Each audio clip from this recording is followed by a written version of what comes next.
All right, here we are. We're all set. Episode 33, Double Three. Abomination Vaults, Pathfinder, 2nd edition. And we're about to get started in another Sunday evening. I've got my full cast here, including Jesse, Kyle, Rachel, and soon, I hope, Patrick. We'll be taking on the roles of their characters. Here deep under the gauntlight.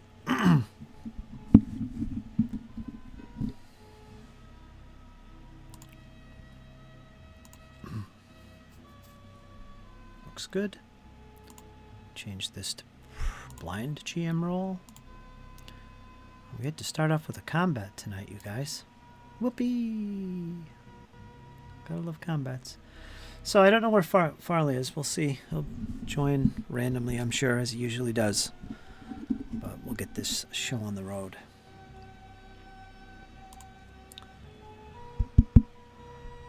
Alright, so folks, here we go. We're going to do a recap. See what happened from the last episode and pick up where we left off. Oh boy, I'm stoked.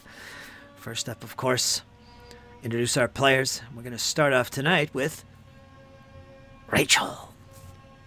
Say hello, Rachel. Introduce your character and yourself and all that other goodness. Hello. Today I am playing Althea. So not much of a change there. Elias isn't going to come in with a chariot saving the day. He's off doing something else. In the meantime, Althea, with her knees shaking and sweat pouring down her face, she's following the other companions deeper and deeper to find answers and scary looking monsters. You are. Kyle? What's going on, my friend? Found them we have. What's up, friends? I'm Kyle. I'm back again. I'm playing the mysterious Marshall character. We don't know that much about. Check last week's episode to find out more information. I dropped some hints. Sheppy's in on the know. But yeah, I'm sort of the muscle and strong arm this time. I'm here to protect little Miss Althea and Farley and Sheppy from getting totally maimed by this creature that we have stumbled upon here today. Gonna be some fun. It's got plenty of eyes to poke, a lot of mouths to shield bash, and it looks like tentacles to hack off. It's gonna be a party. It is. I'm looking forward to it. Jesse, introduce yourself. Hey guys, I'm Jesse, and of course I play Sheppy, who needs no introduction because I'm sure you guys are very aware of what he does. And of course, he can't wait to burn something tonight, as usual. And let's get this rolling. Yes, sir, indeed. Adjust my camera here real quick. And of course, we'll be joined by Patrick. He plays Farley, the Whisper Elf Wizard. He's also in this encounter.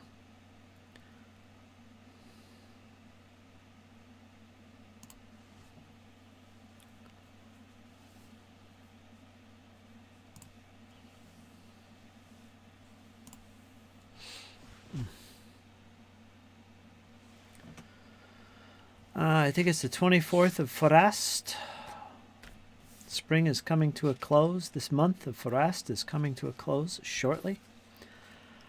The companions are made up of Althea, a newcomer who's known as Marshall, as well as Sheppy, the goblin sorcerer, and, of course, Farley Tell, the elven wizard, are deep under the gauntlight. They've made several forays in and out, and currently find themselves on the outskirts of some of the farther caverns away from the entrance that they had entered, and just taking a good look around before they really start stepping into lower levels, which they sense harbors even more dangerous encounters ahead. They stepped inside this one cave in an area just beyond where they had found the body of Dane, clinging to life still, but sadly would perish shortly thereafter. And they've gone beyond that into this one set of natural caves.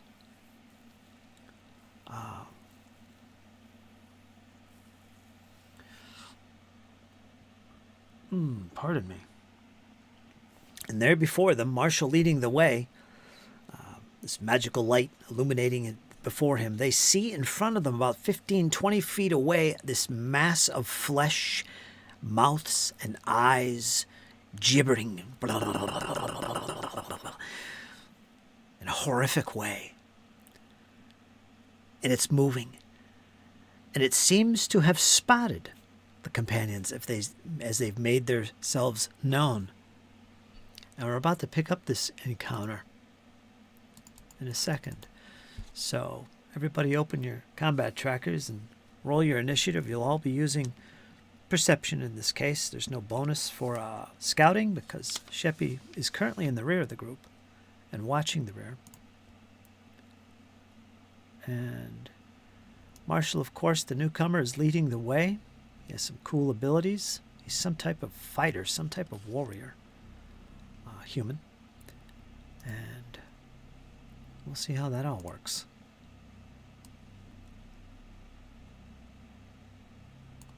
Okay, let's begin. Well, let me roll for Farley since he's not here. See what he gets.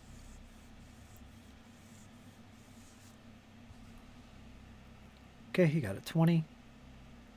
No, he got a 13. Sorry. Got a 13. And we'll begin this encounter.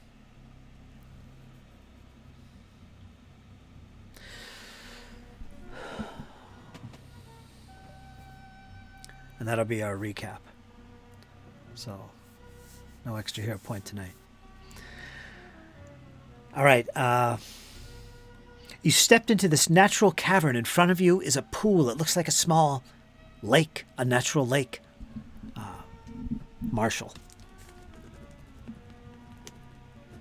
And just at the shoreline of this lake, you see, just in front of you, maybe 15 feet away to the south, you see this big mound of flesh full of eyes and mouths, and it's just making this constant humming noise of flapping gums, and it's getting louder, and it seems to be looking and peering in your direction. The little eyes shift, uncomfortably so, and look in your direction.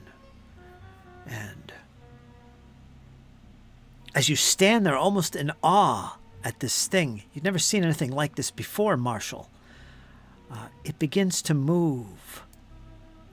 Let me open up its sheet here and see what it's going to do first in the round 1 of this awesome combat that's about to begin.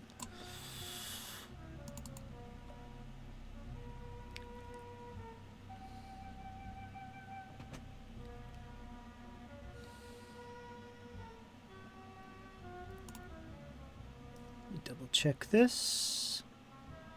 Okay. Let me do this. Alright, so it's up first. Now there's a set of steps that you're standing on. Alright, and where you are, Marshall, right now, you're a little bit above the ground. To get down there, you're going to have to hop this little short wall to get down to the creature. You'll have to hop that. It's not going to cause you any harm to do so. Or you can go down the steps. 5 or so feet.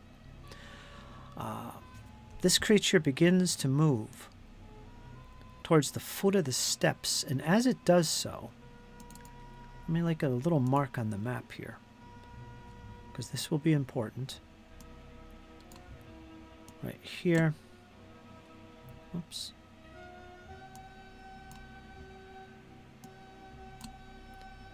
Freehand. Let me put a mark here.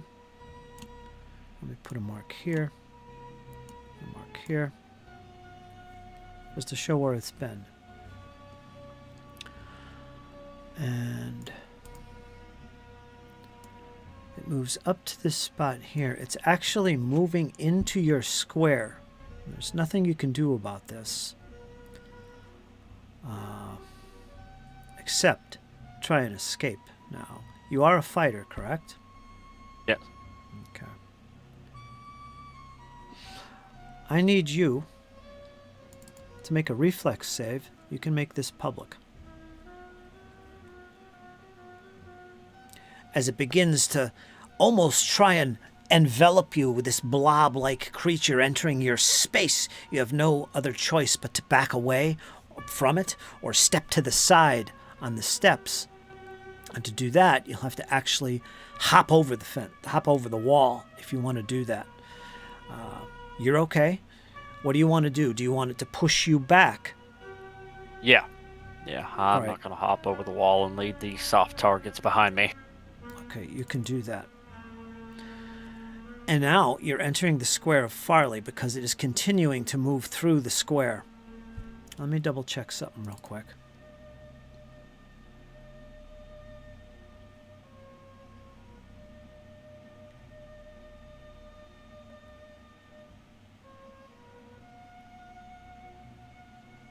Okay. And it's basically entering your space and pushing you backwards in this case. And as it does so, it continues forward, and it's now in Farley's space. Now, Farley is not here. Patrick isn't here, so let me roll the dice. Okay, he has to make a save as well. He's going to have to make a reflex save.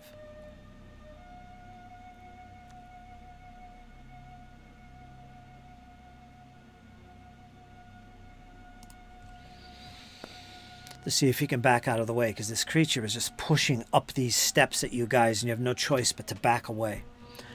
And unfortunately, Farley fails with a 14. Let me see if I could reveal this. Right there is his save. You guys can see that. He fails his save. So what's going to happen next is it stops in that square. And you, Marshall, are also right there in that square, kind of backed away, because it's not going any further. It tends to stop, and all of a sudden, this one maw opens up where Farley is just standing there in shock and awe. He can't get out of the way in time, and suddenly, he is engulfed by this jaw. This open maw engulfs him and swallows him whole. He's disappeared. He's gone. His feet, like little noodles, disappear between lips that are many. All right, so he's going to take some damage. He's going to take 12 points of piercing damage. I'll do that. Poor Farley. Minus 12 piercing damage as he is bitten and consumed. He's also considered grabbed. He's also considered slowed. Now, his choices are going to be pretty limited at this time as he disappears out of sight. And what I will do is I will take his token off the map for a moment here. Okay. Now, where you are, let me try and hold shift. I think I have to hold shift. To bypass the gridlock. Yeah. Let's see if I could put you right here, Marshall. There. And this creature is actually in Farley's square. So you've backed up, Marshall, and it has consumed the elf. You can't even see him anymore. Just in one big swoop, this creature comes up the steps and you begin to fall back out of its way. This mouth is opening and closing. And there, the elf, before he knows what hit him, is just consumed by this thing and disappears from sight. It's inside of his body. You see motion and punching at the insides of this creature, kind of poking out. He's in there. He's got one more action.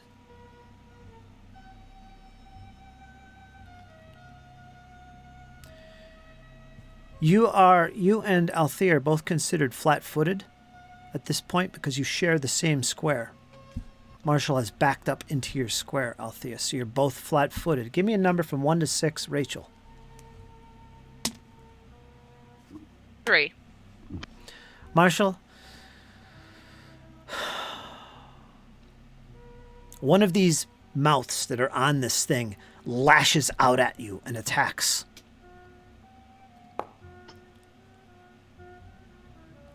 $24. Well hit. Okay, you are hit. You are also considered grabbed by one of these mouths. So make yourself grabbed. Or I can drag it there if you so choose. Good. And let's do some damage.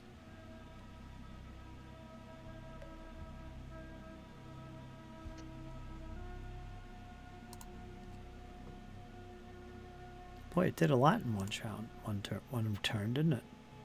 Better watch out.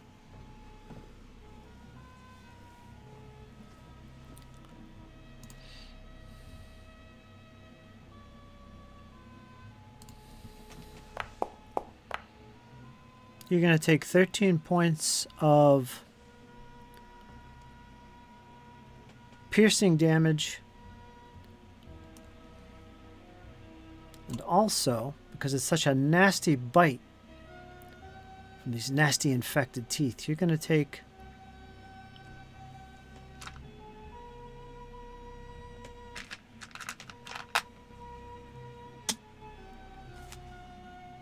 2 points of persistent bleed damage. You'll take that again in your turn.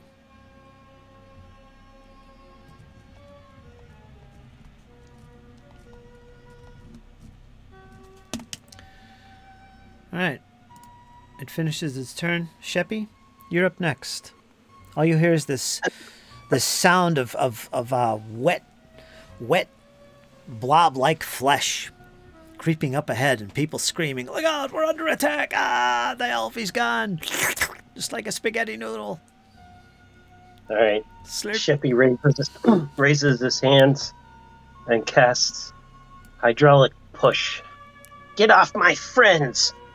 And he's going to try to hit him with it. Okay.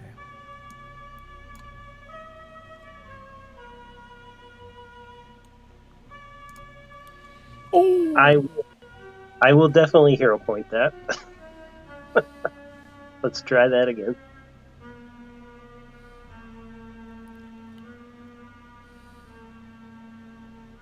That's better.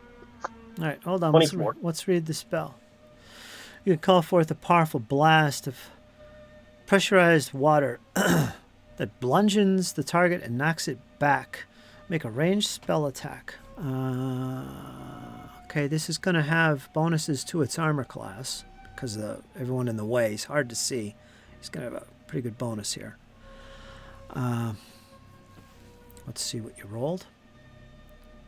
24. Let's check his armor class.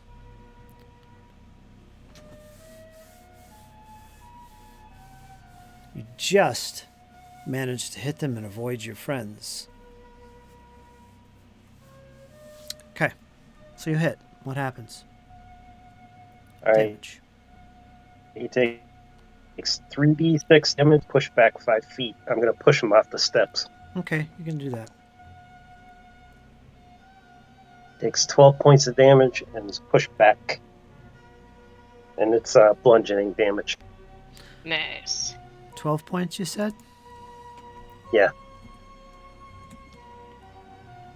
All right, 1 second.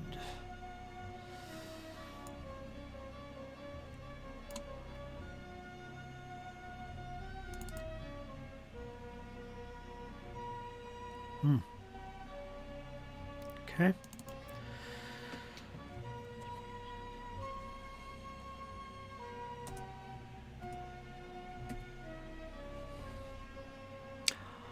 This seems to have particular effect on the creature. More than you would expect with such a simple little spell. And let's push him. I'm going to push him back down the steps, just for simplicity. Is it 5 feet? It's 5 feet. I can't push him off the steps. You could. Yeah, I want to. All I don't right. want him down the steps. All right, we'll put him here. Okay. remember, your friend is in there. And I was hoping he'd leave him behind, but I guess not. no, he ate him. Yeah, you swallowed him. He's It's all right. inside. There's got to be like cushion on the inside, right? The creature broke their fall. I mean, yeah. I mean, it's like landing on a big fleshy pink pillow. I mean, it'd be like But with landing like on a a lot pork of chop. teeth and eyes. And just more wet, disgusting noises. Okay. That was All right, bludgeoning and damage. Sheppy will use a focus point to cast his elemental toss for one action. See if he can hit it.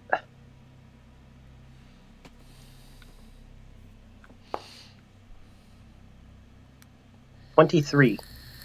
That'll hit. Let me look.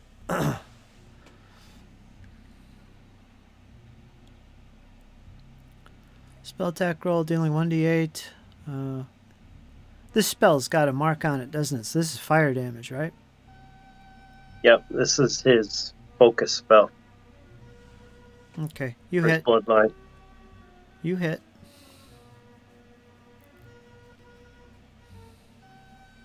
Fire damage. Oh, wait a minute. You can't see him now. You pushed him off the ledge. Oh, we can see the token. Yeah, you can see Yeah, the I can token. still see the token. So scratch that. You can't see him unless you want it. Well, All right. you can't. So You he's want me to actually make a concealed roll? he's actually out of Is it- sight. Would he be considered concealed? No, he was out of sight. You can't see him at all. I think it's total cover now. Hmm. So take your action back. All right. You got one action to do something. You can't see him.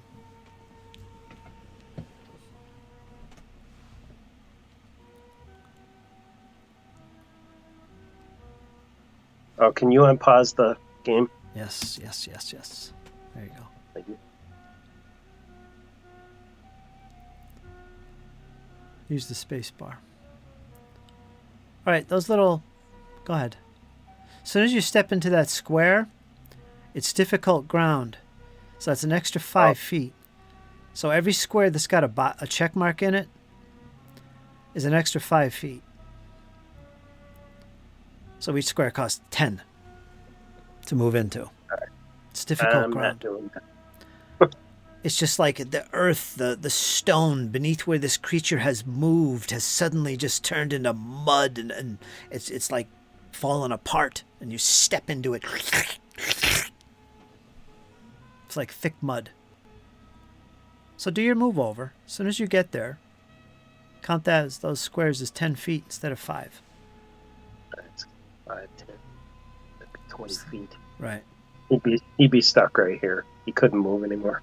All right, so you step right in it. The stone itself, where these steps are, is just falling apart, and it's just all this wet gook, slimed. All right, Sheppy's done. Okay. All right. Next is Thea. All right, so I want to apologize first because I noticed I have persistent damage, and when you were talking, I thought this was for Marshall and not for me, but I see I have the persistent damage. So, what damage did I take? I think that was a mistake because the tokens are so close. Okay, I'm like, I thought it was for somebody else, but it's on my token. No, I have the persistent bleed.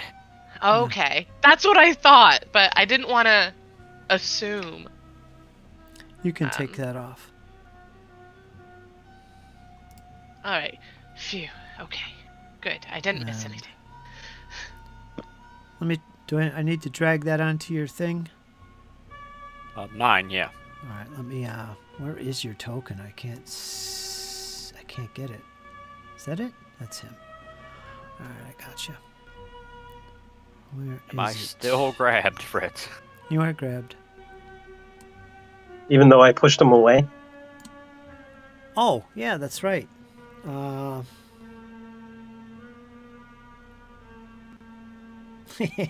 Let me roll. Let me consult the thingamajiggy here. to see what actually happens. Does he take him with him? Well, let me make a judgment here first before I roll it. Okay. Yep. Marshall, you are dragged with this push of energy over the ledge, and you are now, I'll put you next to him, but you're actually, no, you're there. That's where you are. You're right there. You are pulled over as well. No extra damage for this.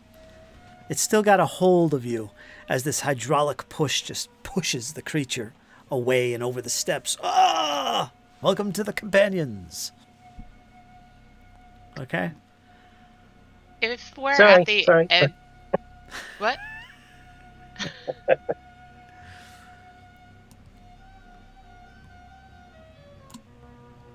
I thought I put that on there. Persistent damage. No, it's back on me. I'll take it off again.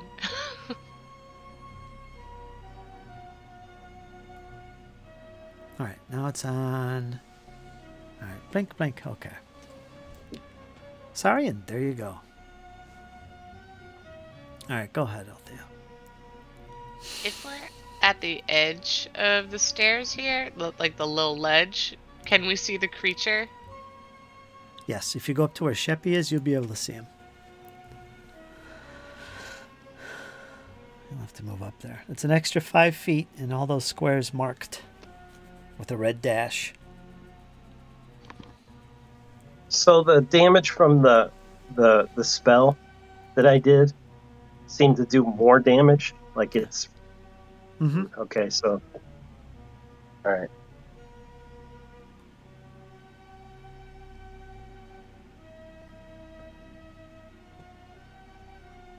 Now that attack, that spell, that keeps its element, right? What does that look like since it's hydraulic? What happens since you're an elemental fire dude? We were just reading this. What happens here? What does it look like? Well, because it's water,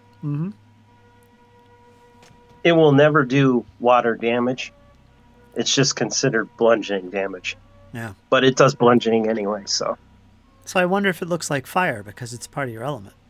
Yeah, I see it like a wave of heat. Steam. Yeah, there it is. like boiling yep. Water.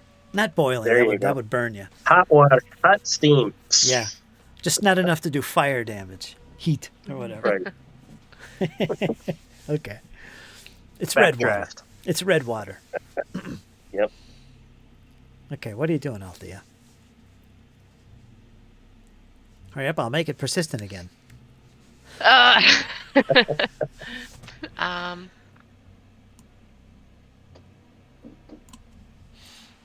don't know. It's tough because Althea doesn't really know what's around the corner. She didn't see anything, how to get there, if she can even get to them.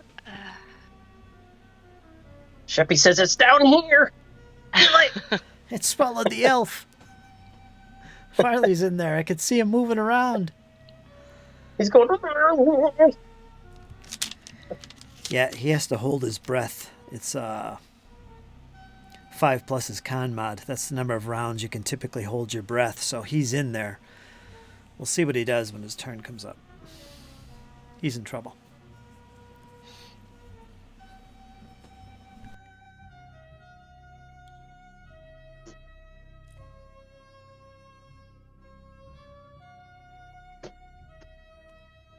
Well, I guess she's just going to take a 5-foot step here and peer down.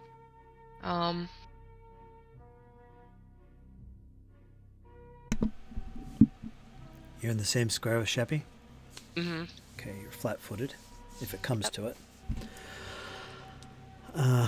There you can see. You can peer over the edge and you can see what's going on. You see, I'll make everybody prone.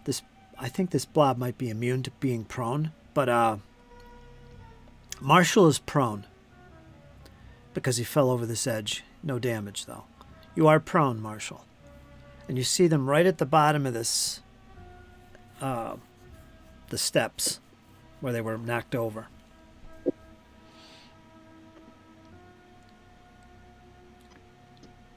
right, so then she's going to cast Ray of Enfeeblement.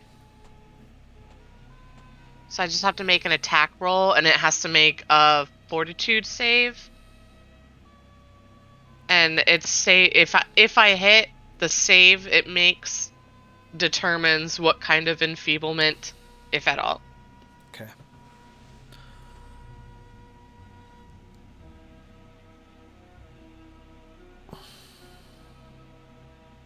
$23. 23 is going to hit. I make the save.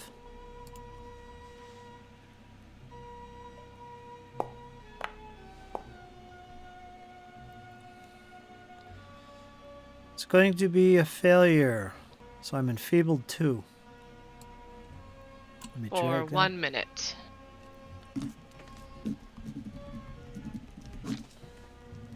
And that'll be the end of my turn. Okay, of course, enfeeblement. Take a status penalty equal to the value, 2 in this case, on strength-based rolls and DCs. So melee attacks, that kind of thing.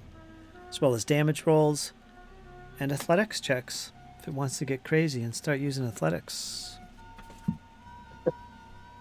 Climb. Does it have a climbing speed? I don't know. I'll look in a second. Little suctions on the end of its tentacles. Actually, they're mouths. And eyes. Okay, you're done? Yep. Okay, 5-foot step and a spell. Next, we're going to go to Marshall. Now, you're prone at this point, Marshall. But you're grabbed, so what you can do is try and escape. That's what I'd like to do. Okay. Or you could stab it and try to rescue Farley. Oh, I'll do the stab and later. Reach into one of the mouths. Come on out. That's an athletics, right, Fritz? Mm-hmm. 28. 28. You managed to pull free from this one particular mouth that was clamped onto you tight. So you're free. You're good with that. You have 2 more actions. You can stand up, you can attack, or any combination. I will stand up and attack. Okay. 27 on the spear hit.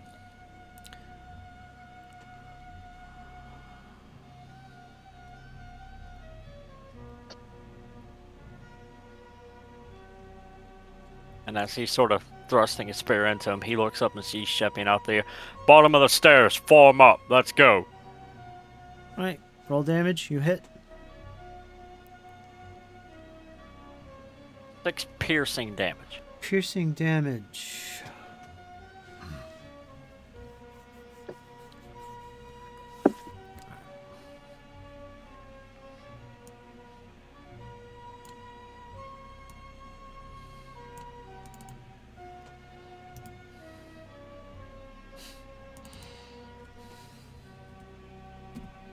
Spear sinks into the creature. The sickening sound, piercing an eye, but there's many more eyes. Okay, 6 points damage. You're done? Correct. Okay. Farley Tell.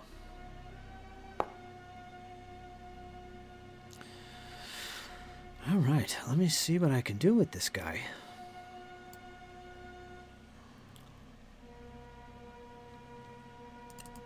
All right, first of all, also, Marshall, you're going to take D4 persistent. I think I have to roll this. I put a thing on you, but I don't know if that's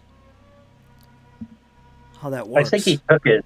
It came up too. Oh, Yeah. it says here like I have to take persistent damage or do a recovery check. Yeah. All right, do the recovery check. It's a flat 15, I think. Nope, Oh, All right, that one. that's sad. all right, you take 2 points of damage from that. Yeah. It already applied, Fritz. It did it all for you. Oh, excellent. Okay, so that's done. That's Now nice. we'll go to Farley.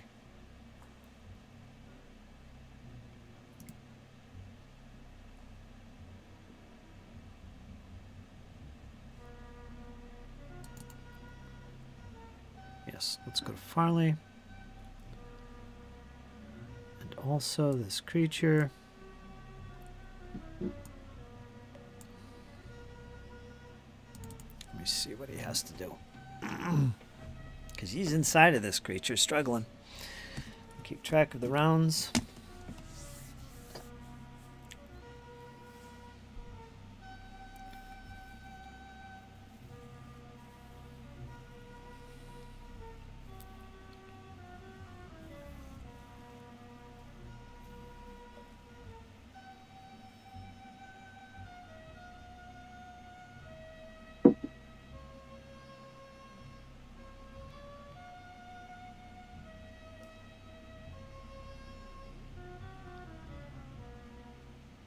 Oh, wait a minute. What's that?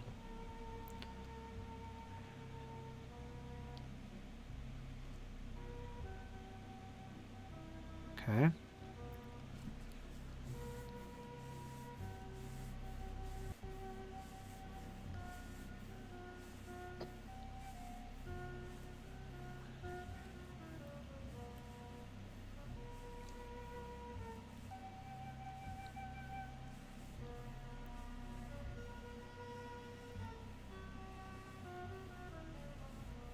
Okay. Okay, let me back up a little bit.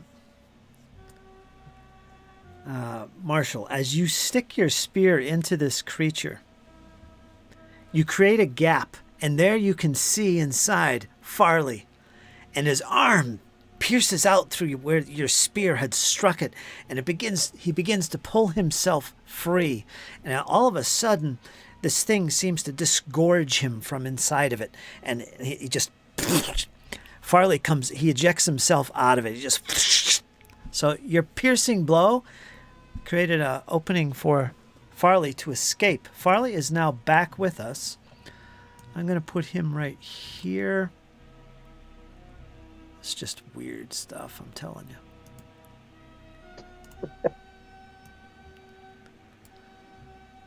Not right there, but right here. He comes out right there.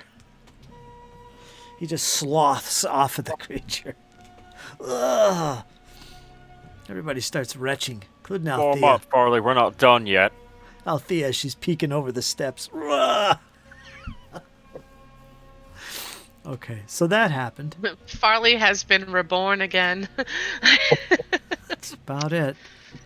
He's all covered in goo. Yeah, it's pretty nasty. They're just wiping it off. Let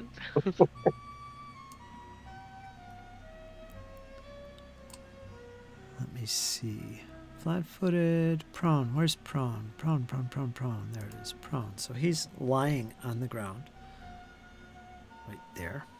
So he's free. And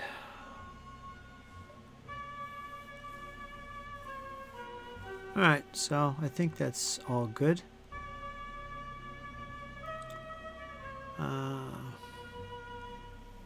Yeah, okay, that's all good. He's going to stand up.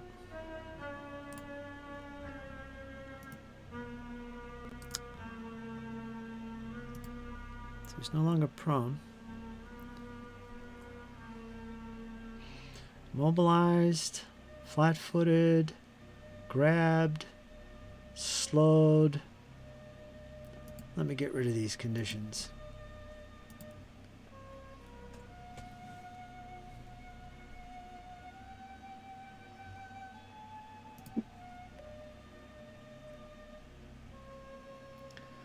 And the first thing he's going to do is get out of dodge.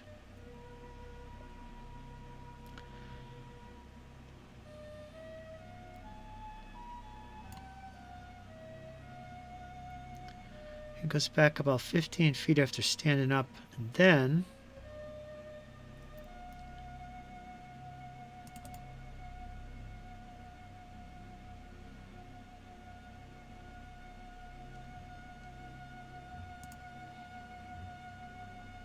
That's about it. We're going to go to round 2. It starts with the creature.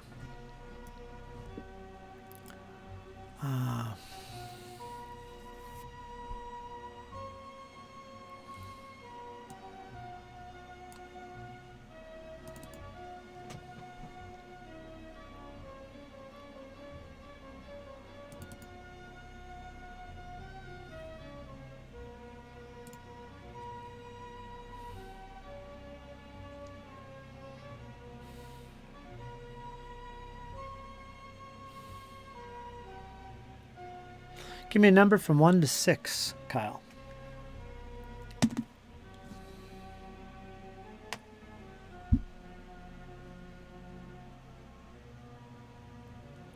Give me a number from 1 to 6, Rachel.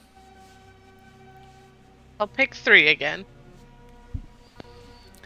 Okay. Ranged spittle comes your direction as you peer over. It's going to make an attack. Do I get like any kind of cover since he's aiming it vertically? Yes, your armor class is going to get a +2. Okay. However, Which takes away the flat-footedness, so it would be back to 17. all right. 17, it's going to hit you. It hits you as you're peering over this ledge. You're just splashed by this spittle as one of these mouths ejects this liquid up straight at you. You're going to take some acid damage. Oh my god. 8 points of acid damage. Sorry. I feel bad. Let's see. Oh, not my clothes! My face! My hair!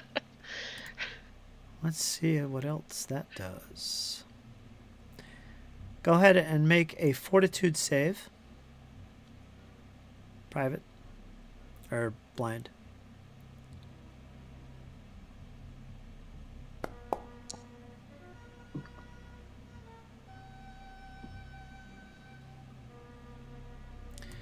You are dazzled.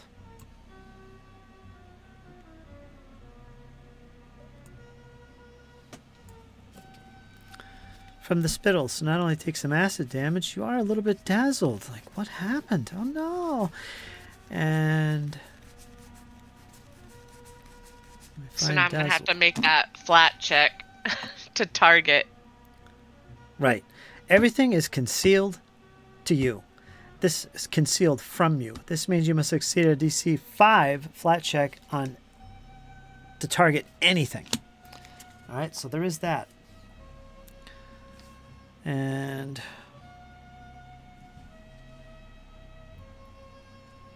I'll tell you when that goes away.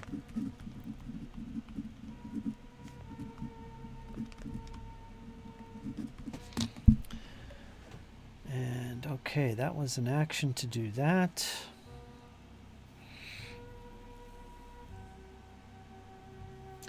And then one of the mouths comes at you, Marshall. Sorry.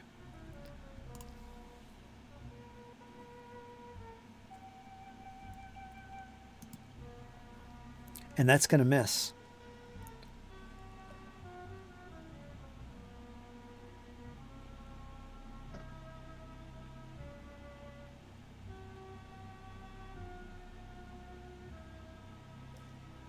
It's going to try one more time.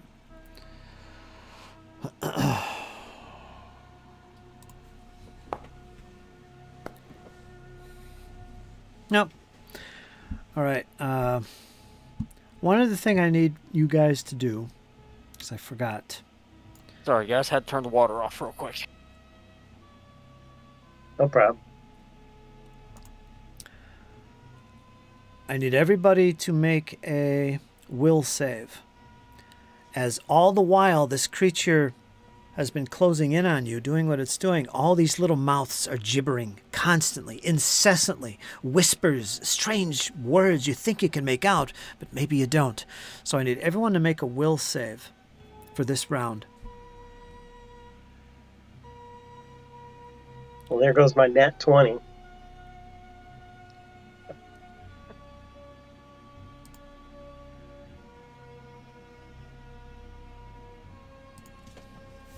Yeah, you got a 27.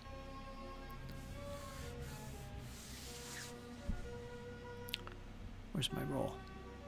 And remember, that's a fear effect. Everybody except Farley gets a +1 bonus Oh, because of my martial aura.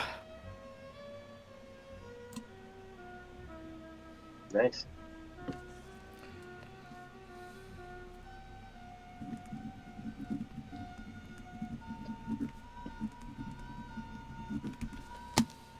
Okay.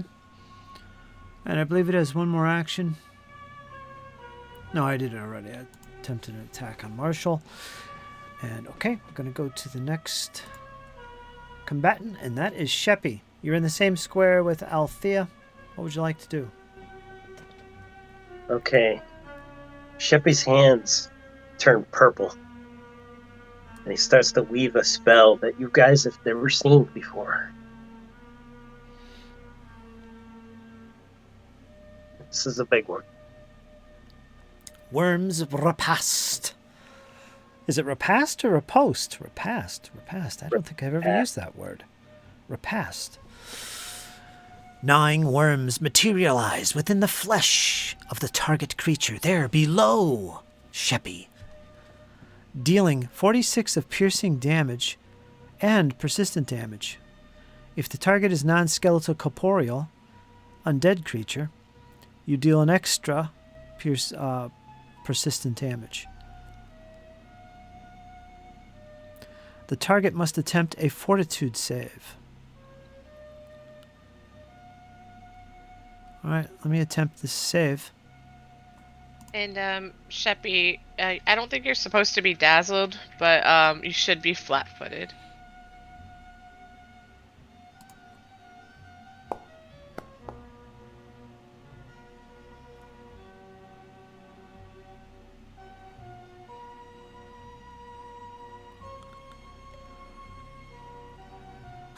What is it doing? When you're stacked in the same square, it's sharing this stuff out or what? I don't know what it did. Has to be. Like, it did the same thing. Like, put my bleed on Althea. Yeah, it's got to be like whichever token is on top on your screen. So I must have been on the bottom for both.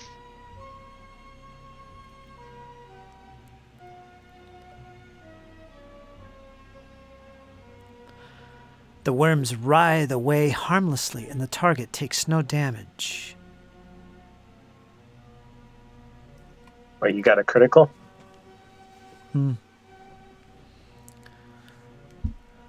That was 2 turns, or 2 actions.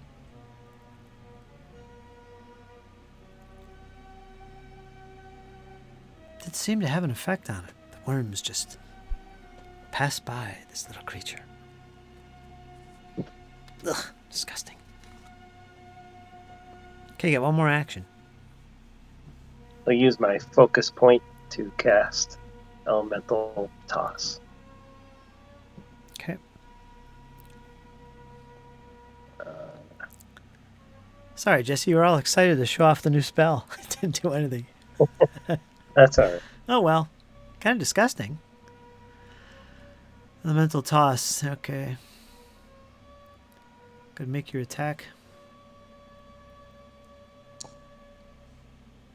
And I miss. You missed. Not a good turn. Alright. He's done. Okay, Althea. You're up. You're in the square where Sheppy is. I just moved you back. Alright, so Althea rubs her eyes. Tries to get some of this acid off of them, but she's still going to try to, do what must be done. And she's going to cast Forbidding Ward on Marshall. So I'll roll a This flat turns check. me into a unicorn. I'm going to be very upset. Put it in the chat. Oh, yeah. 8. Yes. So that's just to target. because everybody's concealed to me. So the DC is 5. So woohoo! You ward an ally against the attacks and hostile spells of the target enemy. Yeah. From the target enemy. Now, I'm not sure what Foundry does, but in my other campaign, we've tested the spell effect. And I think it's because you can use that +1 towards your armor class and saving throws. But I don't know if it's a little broken. So just double check that your AC actually goes up. It did not. Alright, so then just keep it in mind that you have a +1 to your status bonus. And since you have with your aura, does that affect you too? Yes. What kind of bonus is that? Status. Is it a status? Yep. Status bonus. Yeah, +1 status bonus against fear effects. Alright, so it doesn't stack with that, so just keep in mind that it's just going to be a +1. Okay. So that's 2 actions done, trying to protect my allies. And then I'll cast shield on myself. And I don't think I need to target for that. Okay, Marshall, you're up. I'm gonna stab it once, and then we're gonna get giggy. We have 28 to hit. That hits. Normal damage. For 6 piercing. Okay, 6 piercing damage. Do your persistent thing. It's at the end of my turn. Okay. 6 points minus 6. Just a little reminder. And I'd like to spend an action to enter this guy. Dread Martial Stance. Okay.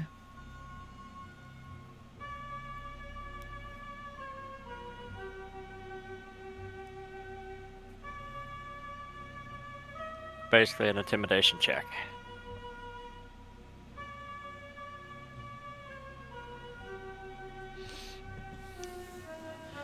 The DC is usually a standard difficulty DC for your level. So 19. What, this public or private? Yeah, public.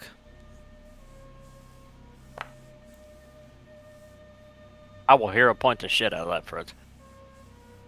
Oh, the footing's wrong. 1 second, my friends. Yeah, I will hero point that. 28. That's a critical success. Correct. And that's going to be... Your Marshal's Aura is 20 foot, so everybody's affected by this. We know that. And grants you and all your friends a status bonus to damage rolls equal to the number of weapon damage dice of the unarmed attack or weapon you are wielding that has the most damage dice, whatever you're wielding. When you are an ally in the aura critical hits an enemy with a strike, that enemy is frightened 1 right off the bat. So you know what you're doing now. You're getting into it. You're getting very menacing with your attacks. With the instructions of Marshall there. Form up. Let's go. Yeah. And for my last action, I'm gonna shield bash it right in the face. Doesn't affect spells. If your weapon normally does 1d6, you're gonna do 2d6. That's a net 1. I don't think that's gonna happen, Fred. Nope. I'm done. Okay. I got my 20-foot emanation, so everybody's covered. Oh, we got a lot of conditions and modifiers floating around tonight. Now I can do my recovery.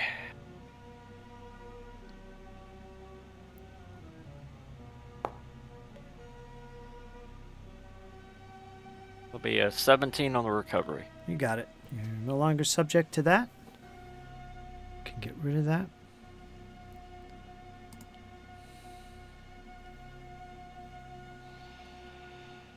Okay, Farley Tell is up next. All right.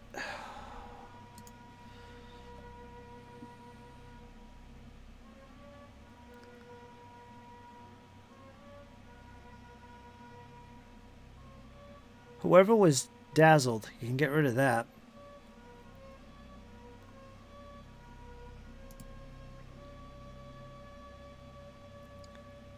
And confused, Farley, get rid of that.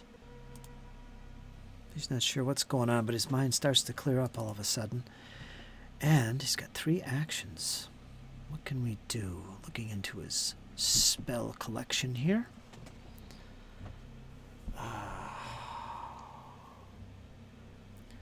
Shattering Gem. Thinking of his friends. Well, actually, let me roll for this. Marshall's a new member. Farley is... Oh, he's neutral good. Okay. In that case, let's change the odds and consult the Oracle to see what he does. Does he help this new friend, Marshall, with Shattering Gem? No. Keeping it to himself. Seeing his other friends are well out of the way, he's going to try something else. He's going to cast... Well, he's going to spend 1 action putting range on this. We all know what that does. 30 feet added to Shocking Grasp. Let me put that in the chat.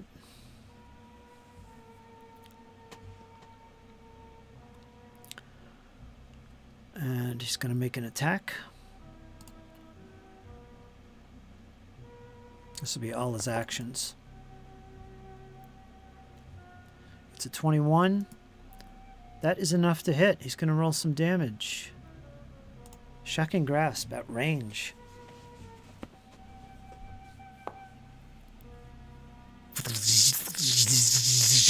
$11 points of electricity damage. And he's not immune to that. Begins to reverberate as the waves of energy surround this creature. You take a step back briefly, Marshall, as you see this energy do damage to this creature. And that's the end of Farley. We're going to go to round 3.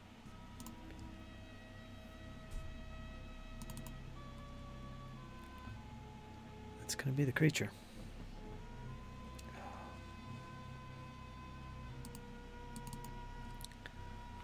See if I can go back to Farley here and mark that spell off.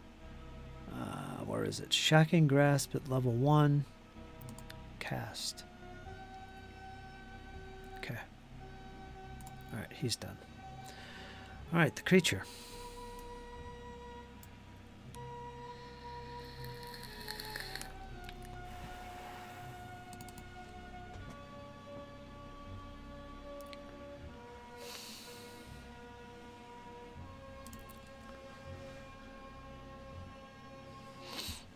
Darn you guys.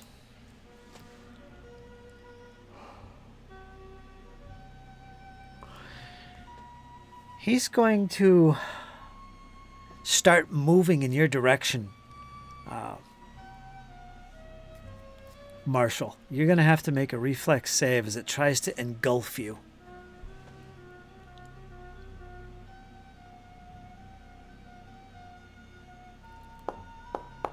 $23. You are successful. Do you want to back up or step to the side? I will step to the side. Now, as he's moving, do I get attack of opportunity? He's going to move here. Nope.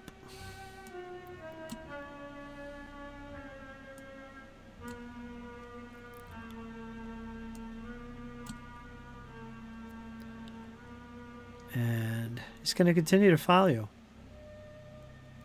Make another reflex save.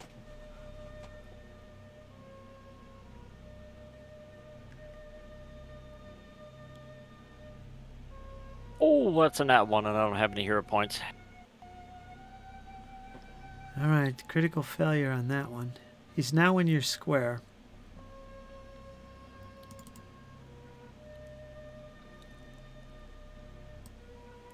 Which means you are swallowed whole. You are engulfed. Failed your save critically. All right, so anyway, what's going to happen here? I'll put these little things on you. You're grabbed and you're slowed as long as you're in there.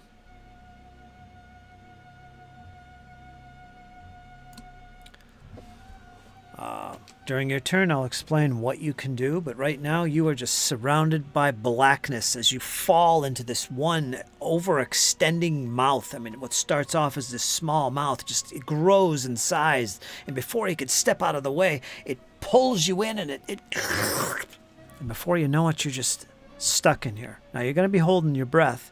Again, it's 5 rounds plus your con mod, so that's a lot of rounds to hold your breath. You can't breathe in here.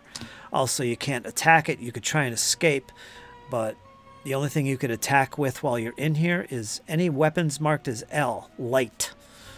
So whatever is in your hand, if it's not light, you cannot attack with it. You can attack unarmed, and so on and so forth.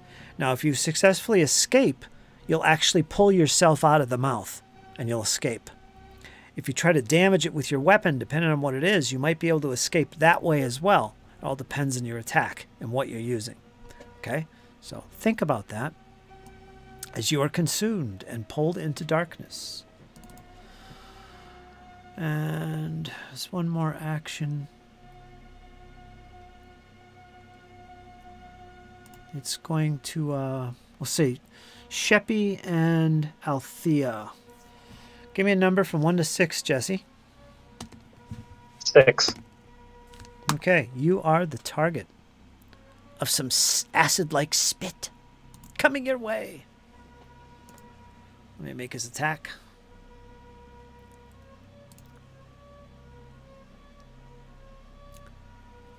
Get this out of the way.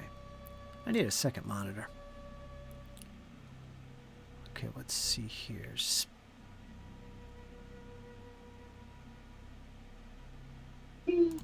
Spittle.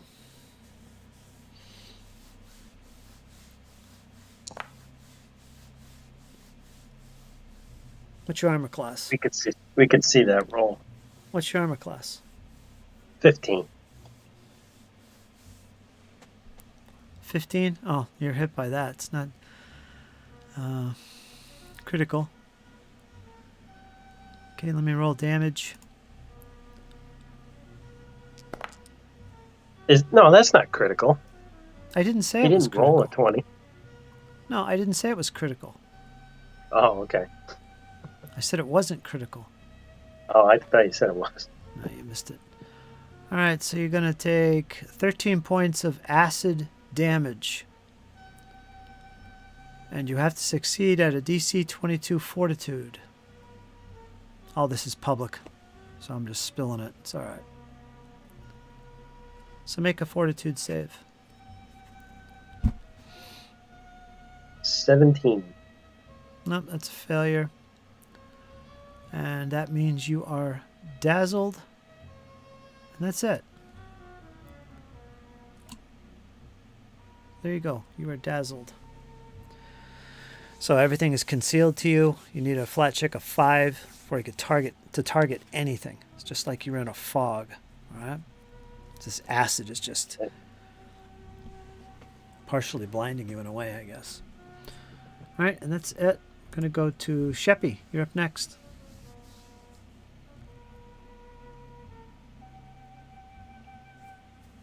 All right. I will first make my flat check. See if I can target it. What are you doing? Spell? I'm dazzled. What are you doing, though? I'm going to cast a spell. Okay.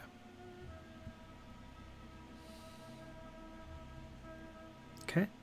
You can target him. All right. Let's go back to his old flaming sphere. Make a DC 20 reflex.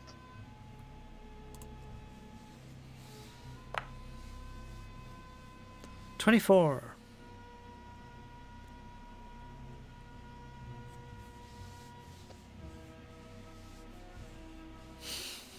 Okay, so it doesn't do any damage, but the sphere is in his square now. If you sustain it, your next turn. Yep. And then for my last action, I'll try a recall knowledge. What do you think, nature? On the creature? Yeah.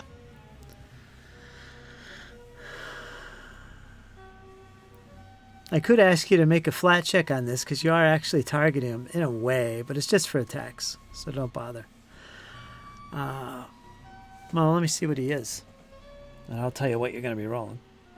As you make a recall knowledge, what in the world is this abomination? You are going to be using religion.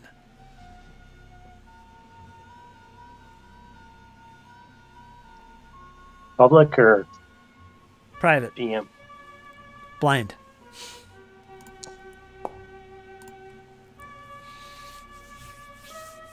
Oh, okay. Let's take a look. Dun,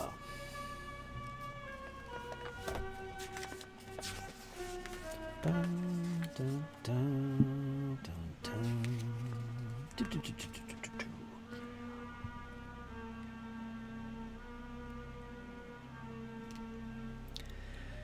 This is a creature known in lore as a mouther, a gibbering mouther, because it has so many mouths and eyes, and it's particularly susceptible to bludgeoning damage.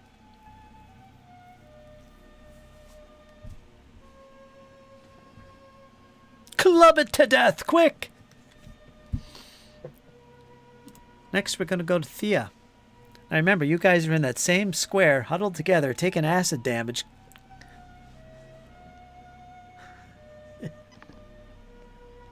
Does Sheppy, at all say, bludgeon it? Yeah. Hey, it's susceptible to punching it, kicking it. Punching it. Get Hammer it Okay. down! Punching it. Marshall throws his weapons down and begins headbutting. I think he'd do that anyway. Don't. Yeah, I think he's man. already done it. My first action will be to sustain that forbidding ward spell. And by the way, Marshall, you don't hear this. Go ahead, Althea. Sustain. Okay, the forbidding ward. Yes. And then I'm going to cast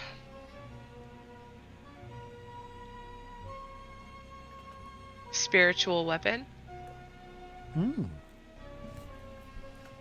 And now that I know it's supposed to be, bludgeoning, or at least now my character finally knows, I'll be picking a club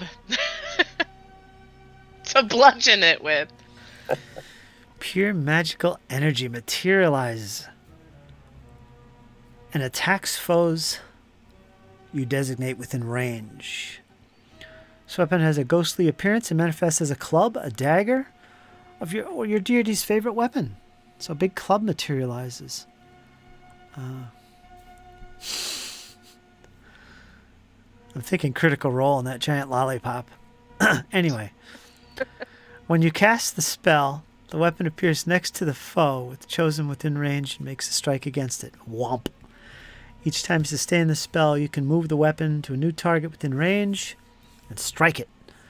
The spiritual weapon uses and contributes to your multiple attack penalty. So what it does, you do, basically.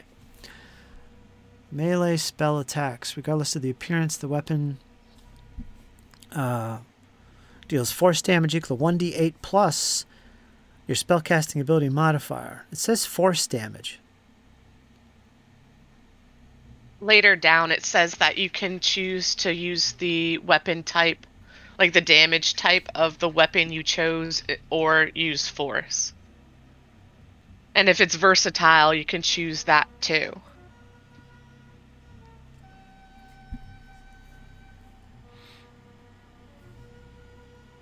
And despite making a spell attack, it says that the spiritual weapon is a weapon for purposes of triggers, resistances, and so forth. So I would assume I would get Marshall's plus his little bonus. Yep, the extra damage die since it is considered a weapon.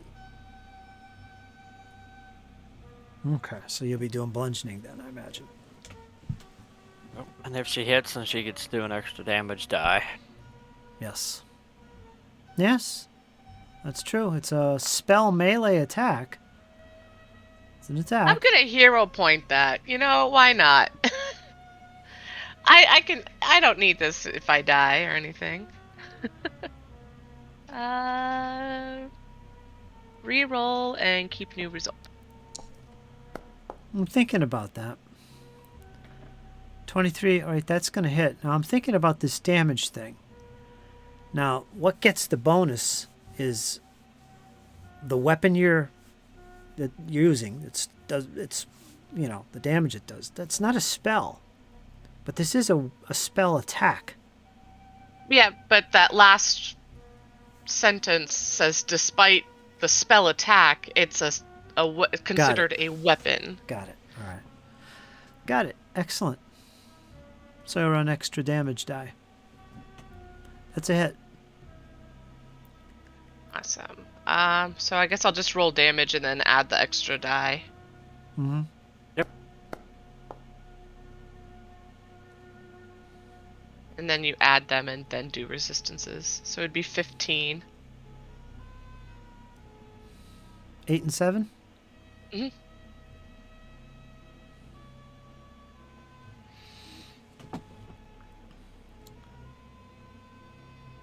Okay. That does considerably more damage than you would expect, Althea. As this mystical club just appears and starts going down at it, just smacking various eyes as they open and close. Black eyes aplenty. Thanks for the tip, Sheppy. No problem. Schwap.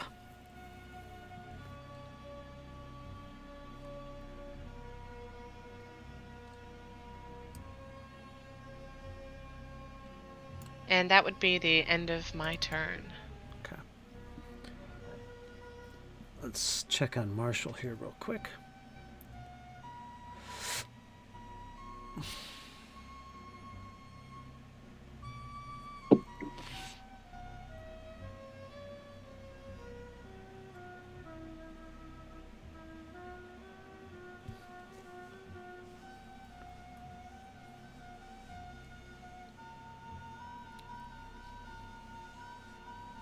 You slowed 1, by the way. Marshall, that means 1 less action. Yep. Alright, let's go to Marshall. We'll do just that. So you got 2 actions for the turn. You could try and escape. If you have a weapon that's L in bulk, you can use that. Or you could try to use your... I do. Okay. Is it in your hand? It will be, because I basically let go of my spear. Okay. Yeah, it didn't want All to that eat your bad, spear. puppy. Okay, you're going to draw your dagger. That's an action. You can do that. You got 1 more action. I'm going to try to cut my way out of here. You are. Go ahead and make an attack. 14. Nah, I don't think I'm cutting out of here today. Nope, nothing. Your turn is done. Mark off another round of holding breath. Getting desperate in there. Next, we're going to go to Farley Tell.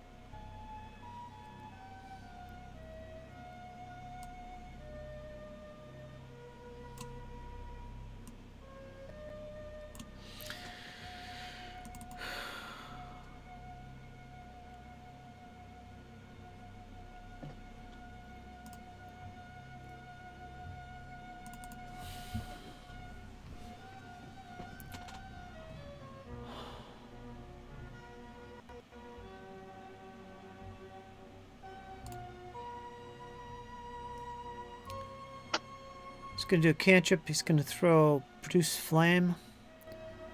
He's going to make an attack. 14. It's a miss. Curses.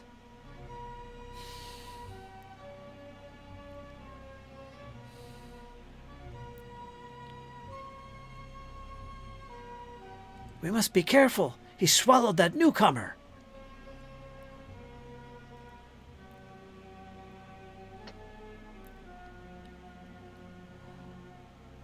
And he's going to cast Shield. Looking kind of scared and frightened at the moment since he's out down here all by himself. Alright, so he casts Shield.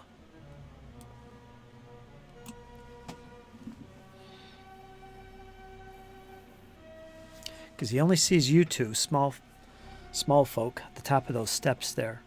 As far as he knows, Marshall's dead. His spell fizzled. We're going to go to round 4. Starting off with the Gibbering Mouther.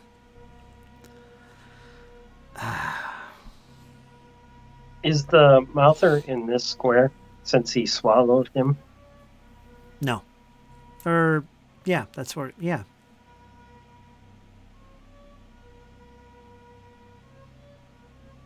I think, yeah. So let me do that. Let me move you out of the way. Because wherever he is, that's where you are. So let me put the Mouther up here, where he actually should be. Make some difficult ground right there. And what do I want to do with this creature?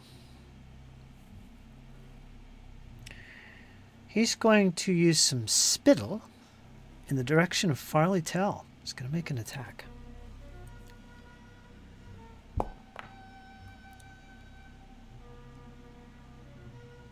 Oh, by the way, you take some damage.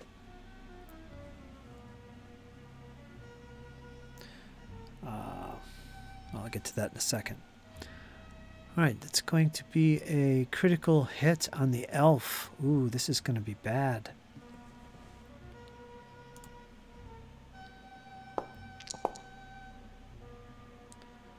$20 points in the elf. It's going to drop him.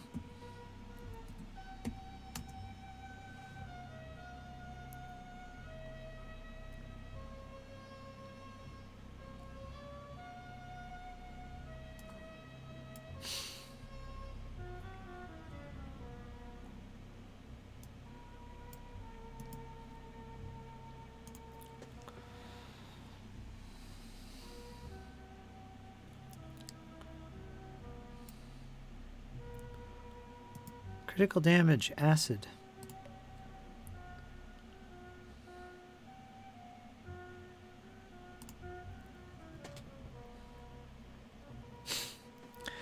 And Farley Tell collapses to the ground. You can see smoke coming up from his body as if something is burning. Ugh. Alright, so there is that. Let's go back to Marshall for a second.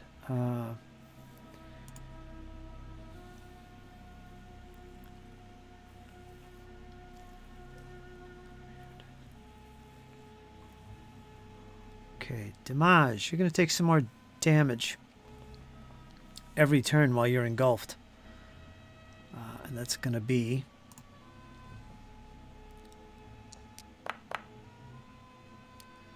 12 points of piercing damage while you're inside this creature's body. You can feel it clamping down on you. You're beginning to be digested. It burns in here, Marshall, as you hold your breath.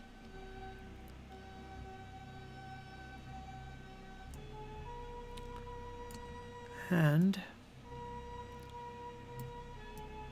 with that, it's going to spend its last action moving.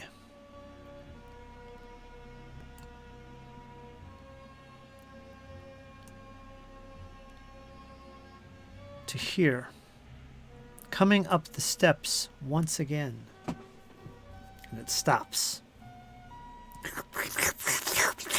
You see the gibbering mouths coming towards you, closer and closer.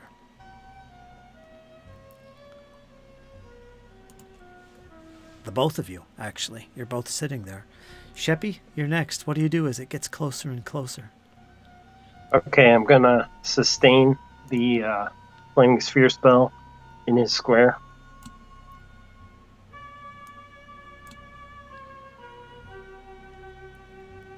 Oops. How did I do that?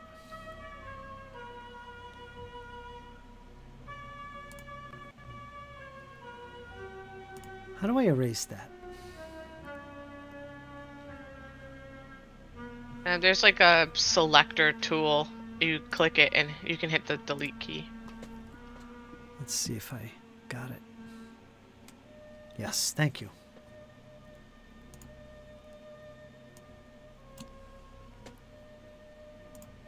Okay, sustain. That little flaming sphere. Which I think is like 5 feet away from him, down on the... below the steps. Is that where it is? Right here? It was right there, yeah. Yeah. So... must be supported by a solid surface such as stone floor. I don't think it can climb on walls, roll along walls, or can it? The sphere deals 3d6. It just says it moves along a... It must be supported by a solid surface. Could it roll along the wall and the ceiling? Does it defy gravity? I don't think so. It would just move along the... roll along the floor, the way a ball would. So you could come up the steps and force him to make a save. Okay?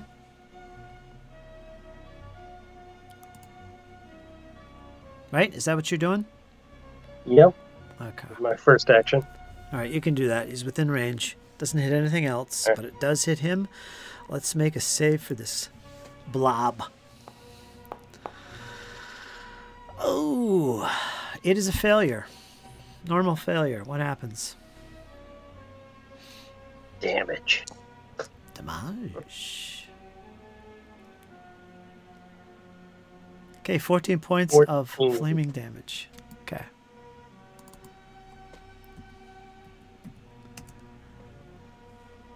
Getting there. It's badly injured. The fire begins to singe it and burn it. Like a marshmallow, you see it turning brown on the edges, turning black. Doesn't smell as Then pleasing. he's going to attempt to push it back again. Okay, that's 2 more actions. Excellent. 24. 24. That hits. And this is bludgeoning damage. Okay. 3d6 bludgeoning and 5 feet. Straight back down the steps. Or off the steps. Or off the Push steps. him off. Okay, it comes to the side. All right, we'll do that.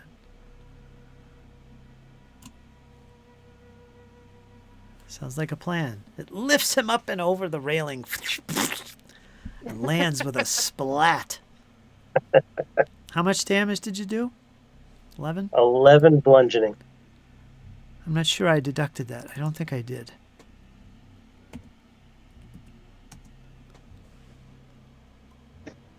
Actually, it would tell me here in the chat, wouldn't it? Yeah, it would. I didn't. Okay. Oh, bludgeoning. Little extra. A little extra damage. Okay. All right, Chapt's done. Okay, you're done. Very good, Jesse. Awesome.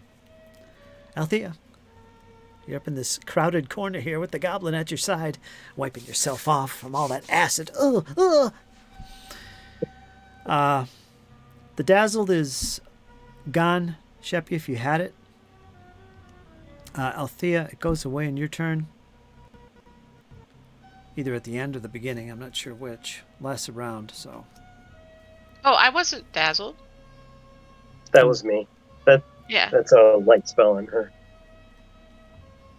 Yeah, the icons look the same, or very similar. All right, if you're hit by the acid attack, you're dazzled. Okay. For a round, so. I guess that was Sheppy. So you're good, Althea. You can see. All right. Well, Marshall, you can go ahead and remove the forbidding ward from yourself. I'm not going to sustain that again. Because it just sounds like you just take the damage. So it's not really helping. However, I am going to sustain the club that I created magically. And it's actually quite amusing because Sheppy just pushed it back where the club was. So it's going to attack because I've sustained it.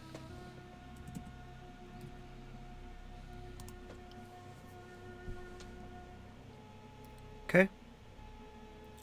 Let me just throw it back in the chat so I can click the buttons.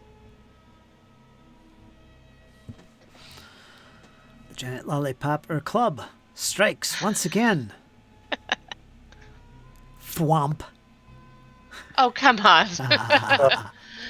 Oh well. Yes. That's that with that. That's what I want to see. Is that one action to do or two? 2. Two.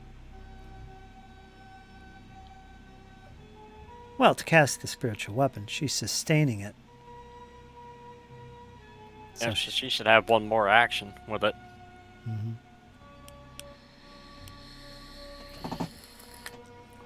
I guess she'll attack again.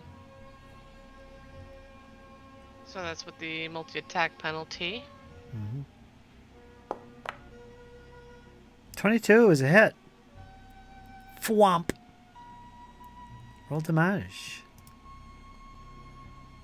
You get that extra dice too. Yep. Yeah. Get the extra. Gosh darn it. So 6 6. bludgeoning in total.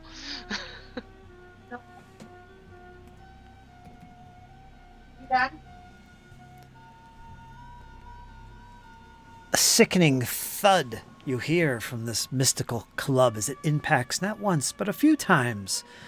It's bad. This creature is on its last eyes, on its last mouth and last couple eyes.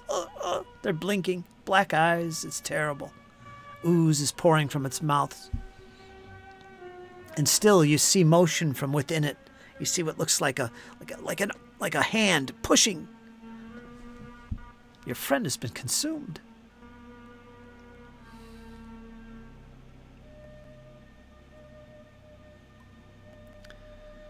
Marshall, you're up next. You have 2 actions. I'm gonna cut my way out of here. You're going to take damage if you don't. 28. 28's going to be a hit. It's considered flat-footed against you. It's going to be, let's see, 28.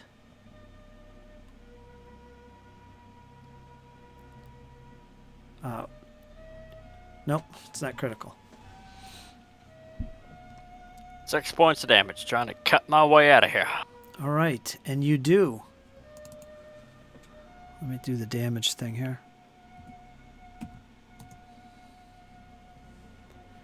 As soon as you cut and pierce through it, your arm just goes through this creature's flesh, and you see the light from Althea's magical energy outside. You begin to push through this mouth, this incision that you've made in there, and it just widens right open for you easily, and you pop out of its maw.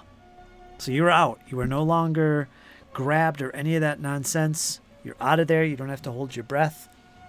You escape while cutting through this creature. All right, let me put your token where it needs to be.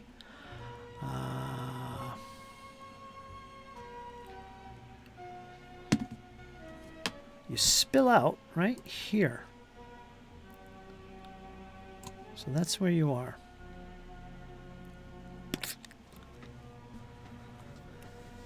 Okay. And you won't take any damage. You still only have 2 actions for the turn. And you just used 1. Still have 1 action left.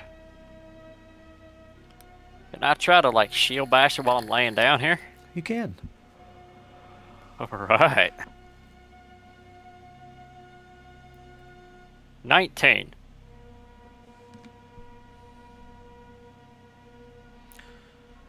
That is going to be a miss. I gave it a try.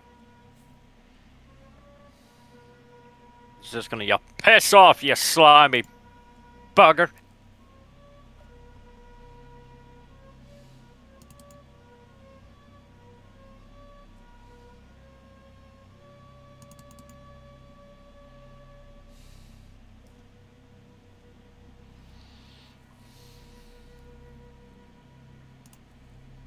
Why does Farley have 3 hero points?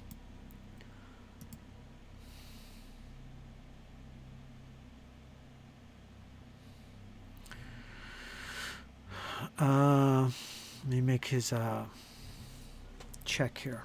Where is it on the character sheet?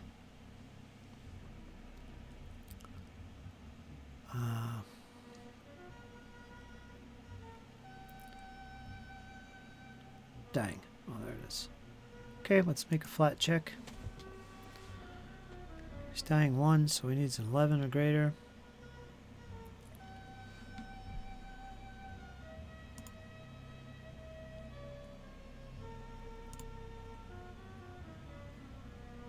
Let me roll it again.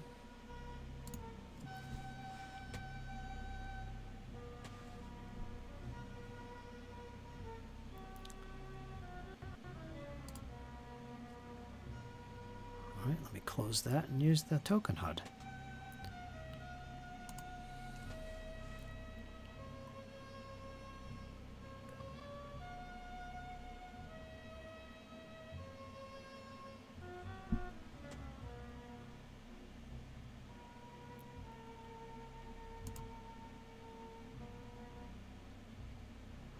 Oh, recovery check, that's what it is. Not dying. I put him at dying 2. No, he failed. He is at dying 2. Okay. He failed his recovery check. Next, it's going to be the gibbering mouther. Alright, you're directly in front of you. Or he's directly in front of you, Marshall. And it's going to attempt to bite at you. With one of the last remaining mouths, it is a critical success. You are grabbed, and you're going to take some critical damage. 22 points. Yep, I'm KO.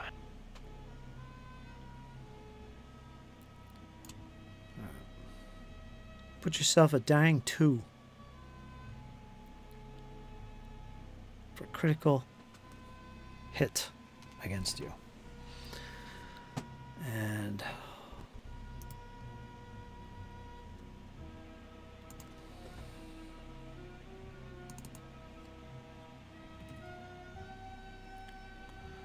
let me update your initiative.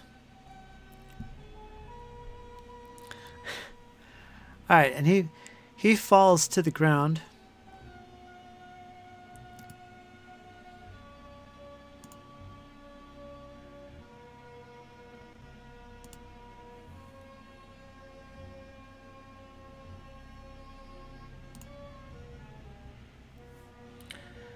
Going to spend another action. 10, 15, 20, 25. right back where he was. So he ends right there. That's his second action. And you're going to have to make a reflex save. Both of you. One at a time. Let me tell you who makes this. Not both of you. Give me a number from 1 to 6, Sheppy. 2. You're about to be engulfed. Make a reflex save. As it tries to consume you. Neither one of you will escape this time. You pass. Do you want to step to the side? You'd have to hop over the thing or move backwards. It's closing in on Althea. Yeah, I'm going to hop down. All right, you could hop down. Let me drop you down there. Plink, you're no longer flat-footed. And Althea, you're right in front of it. It suddenly appears. It enters your square. You're going to have to make a reflex save as it tries to engulf you with one of its mouths that remains. Yummy. You fail. And suddenly, there is silence at the top of the steps. There was screams for a moment. Ah! And then silence. You're not sure what happened. You're the only one. You're the only one left. You've been consumed. Mm-hmm. And you're going to take some damage.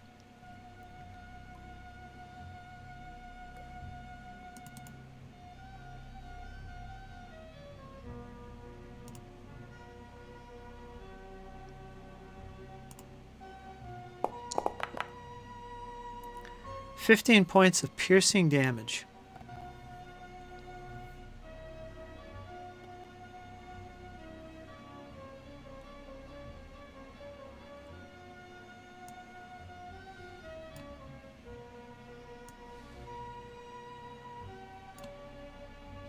You're also grabbed and slowed 1. So you have 2 actions when your turn comes up. Same as with Marshall. You'll be able to escape, or you'll be able to use a L weapon, a light weapon, to cut yourself out.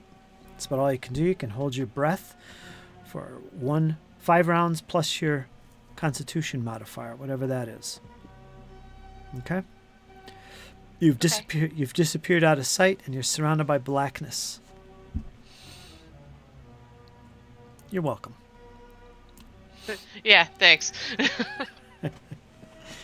Okay, and that ends its turn as it stops at the top of the steps to digest its new meal. Next up is going to be Sheppy.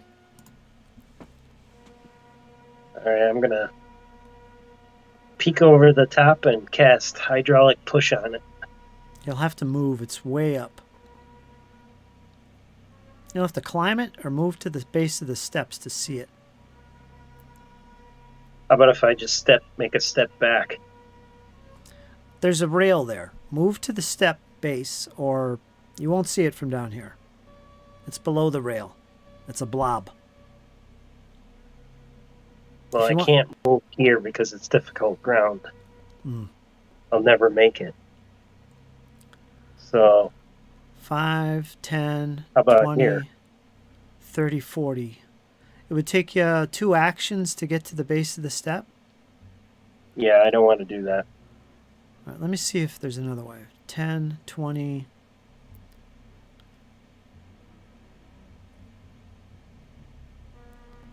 30. What's your movement rate? 25. I'll tell you what, if you move,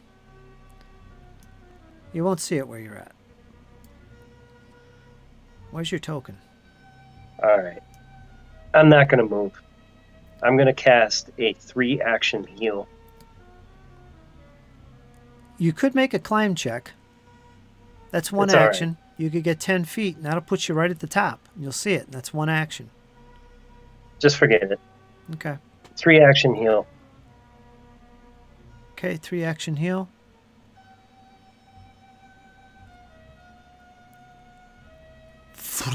Three actions to do it. All right, so all your friends are going to get whatever you roll. What level are you casting this at? First? First level. All right, first level. So it's everybody gets 1d8, I guess, is what it is. 1d8 plus 8, I believe. That's the second. Yeah, it's just the 1d8. And I don't think I get this because I'm inside the creature, right? Well, we'll get to that in a second. What? 1 point Yeah. of healing. Again. Ouch. It's the second time I rolled a 1 on my heal spell. You know what? In this case, though, 2 of our allies, 1 is just enough. Yeah. Takes away your death. That takes away death. It stabilizes the other one.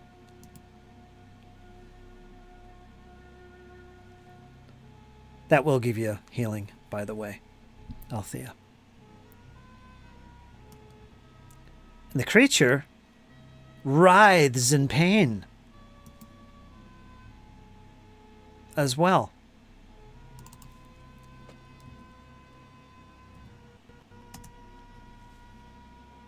So you feel the energy out there in this darkness.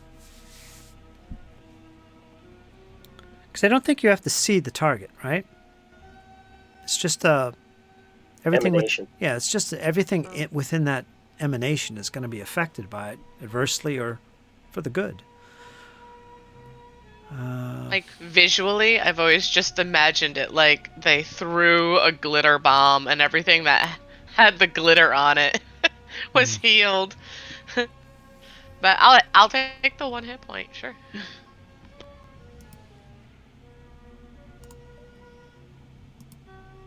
And that's it for me.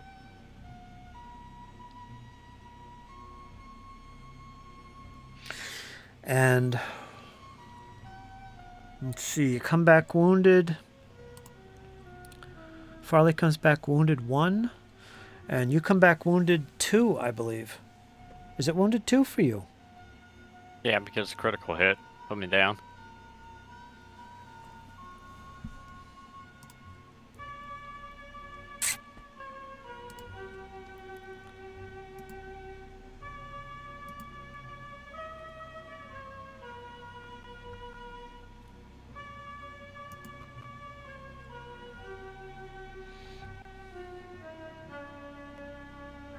Okay.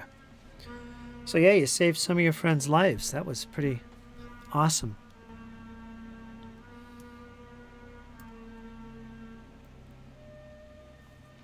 Next, we're going to go to Althea.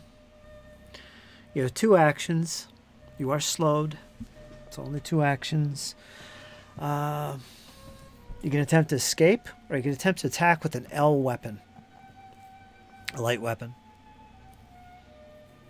If you don't have it out, you'll have to reach in and grab something.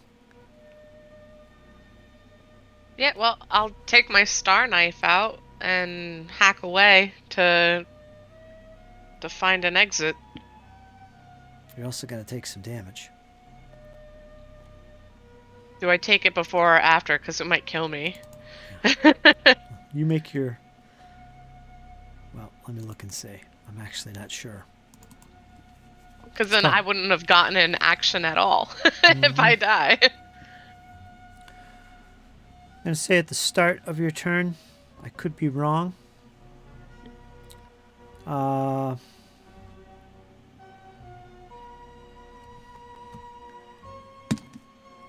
It'll come after your turn, so take your action.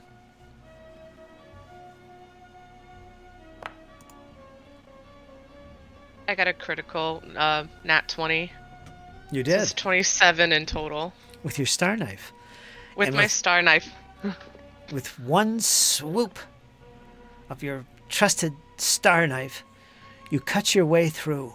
You manage to see the light. Well, you're actually surrounded by light with your spell. Actually, it's really dark in here. Which doesn't affect the goblin. He's got dark vision. But yeah, you pierce through and you come out of the creature. And right here at the bottom of the steps, you're spit out. You manage to crawl your way out of it. What's your damage? You might have actually killed it. I'm assuming I get the aura dice too. So that would be 6 in total. Star Knife's not very powerful. I'm Is not that very double? powerful. What? Isn't that double because of the crit? Yeah. Oh, you're right. Okay, well, I'll double the 2 because that's what it was. Unless it doubles the. I don't think it doubles the extra dice, right? It doubles everything. Yeah, like you got a critical hit within my aura. Yeah. Get you Everything's some double. of that, girl.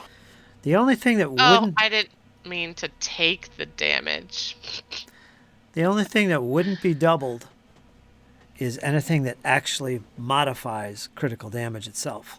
Specifically, critical damage modifier. And that's not this case. You normally get that extra die. So that would be doubled. Which means So then it would be 12 in total. which means you did just enough to bring it to death. You have slain the gibbering mouther, and the gibbering has ceased. The eyes have closed, and you pull yourself out with that attack, that vicious attack. You gutted it. There you look behind you and you see this motionless blob. It has fallen silent. Congratulations. You've slain the beast, Althea. Althea turns around, kicks it. You've eaten your last person!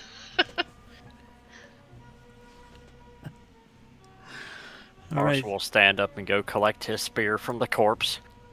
All right, everybody gets a hero point because you guys really did great with that. You really did. I liked how you turned it around, and you came close to being wiped out, honestly. That was some heroic stuff from Sheppy with the heal spell. And Althea, boy, what a comeback that was from inside the creature. And fate would have it that you did not take any damage at the beginning of the turn. At the beginning of your turn. I rolled the oracle to find out. No, you cut your way through with a critical. So it's very appropriate. Everybody gets a hero point. Good job, guys.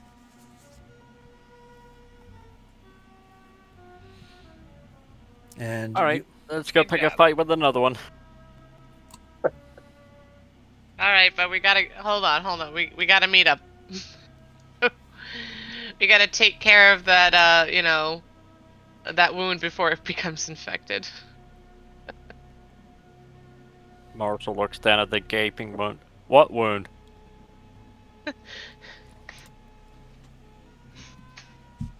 Sheppy's gonna pull out his dagger and slice into the creature. See if there's anyone else inside that he might have eaten. Nah, it's all flat and there's nothing in there. There's been a few clients, but they've all seemed to been disgorged. You were the only one, in fact. Everyone was consumed but you. Everybody's covered in slime. We will not speak a word of this to anyone. Pathfinder needs a condition called uncomfortable. Just, yeah. Little Althea, do you have some bandages that I might bandage up this elf? No, I don't. I don't carry any bandages with me. I've never really known how to properly patch someone. I've always had my prayers answered by Desna and the other gods. And I use Probably has magical healing. not yet. Well, today you shall learn non-magical healing. Come, come.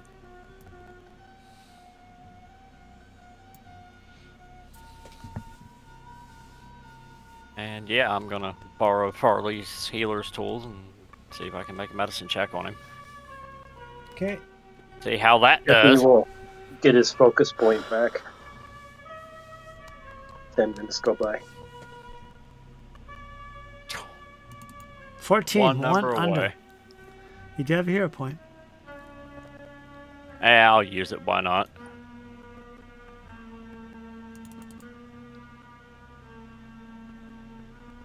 That's another nat 1. That ain't gonna happen. Oh, Okay, and the hero point's gone. It's even worse. Oh, terrible. Now, Who did else you hurt needs him? Of course not. Now, who else needs healing? Oh, yeah, you did. You got a critical... Well, wait a minute. Your initial roll was a 14. You decide to use the hero point to re-roll it. You got a 7. You could take either. You don't have to take the worst. So you would take the 14. It's still a failure, but it's not critical. Okay. Who else needs healing here? I think everybody needs healing.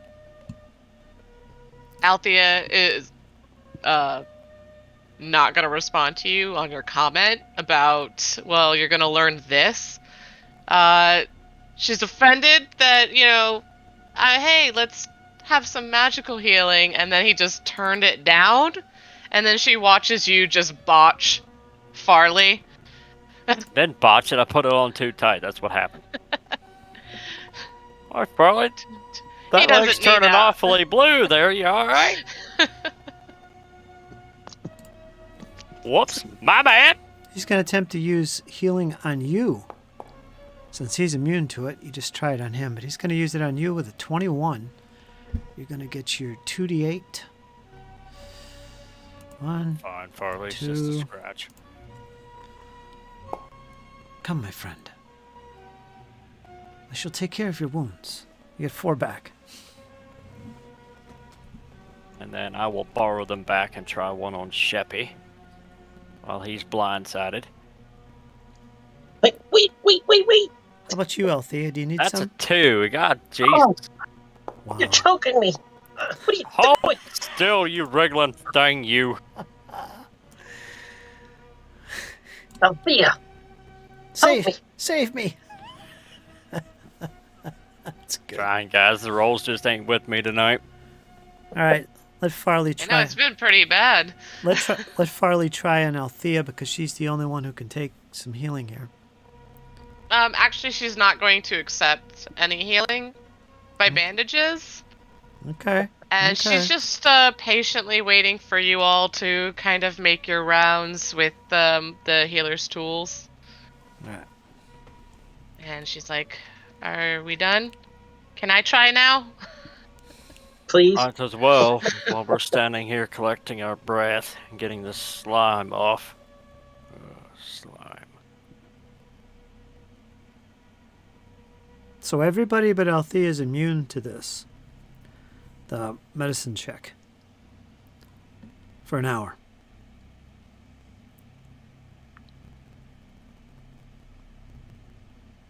We've all tried it on each other. But here comes the real healing. What are you using? 3? I'm using a 3 action, and then I'm going to so everyone gets 7. Okay. And then she's going to specifically use a touch on Farley. Or whoever's more injured. They're both bad.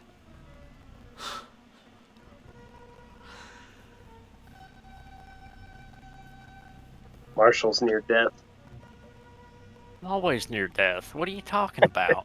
And that's even after the 7? Yes. Yeah. Okay. I wasn't sure if you had taken it off yet. Oh yeah, I clicked the little button.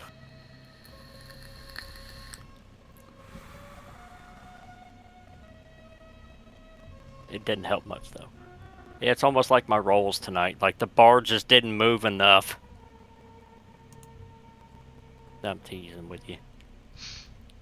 Alright, so then I'll do the 2 action one. So that's the range of 30 feet. If you're healing a living creature, increase the hit points restored by 8. So I can click the little button. Wow. Although that should have been 2 d10s, but I'll take it. That's actually new. I don't think they had that button there before for the 2 action healing. Could So have that's been an kinda update nice. to Foundry. Yeah, it could have been. So that should be 30, right? Not 28. Well, I already rolled, Ah, gotcha. so I'd rather take the 28 than roll something worse, you know? Yes.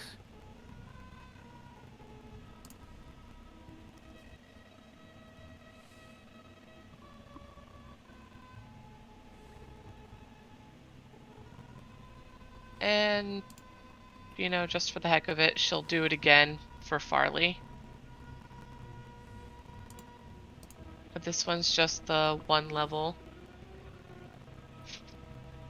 Oh, it's written differently for, the spell 2 and spell 1. That's why.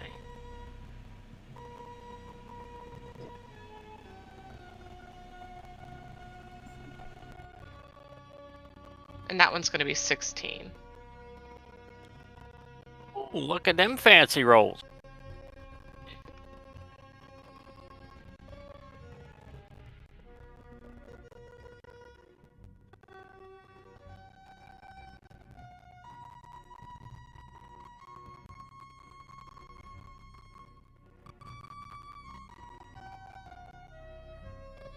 Alright, I believe we're at least healed enough to carry on. Has anyone been here before? Does anyone know where this cavern leads? I can't say I do, no. This is all new.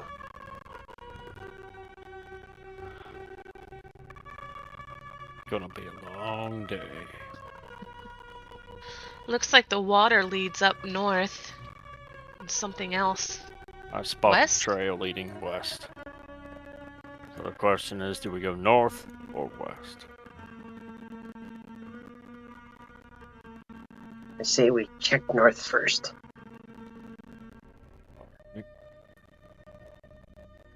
As long as you don't Okay. mind your feet getting wet. Yeah. I'm okay with north as well. I'm a soldier, my feet are always wet. And he's gonna start heading that direction.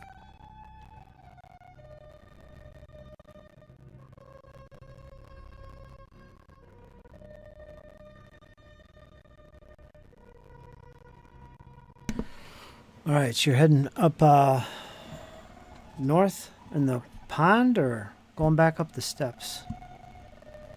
Going upstream. Following the water Okay. is pretty much what I think we're doing. Okay.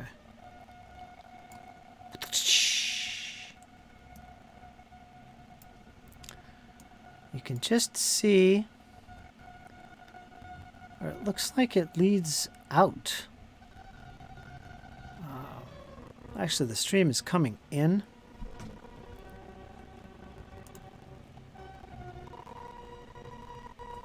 Let me pin my stuff here because I don't have access to the description of the room. Let me take a look.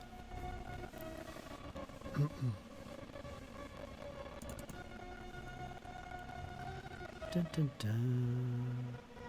I'll read this description again as you first entered. The dripping, slashing sound of water fills this large cavern chamber.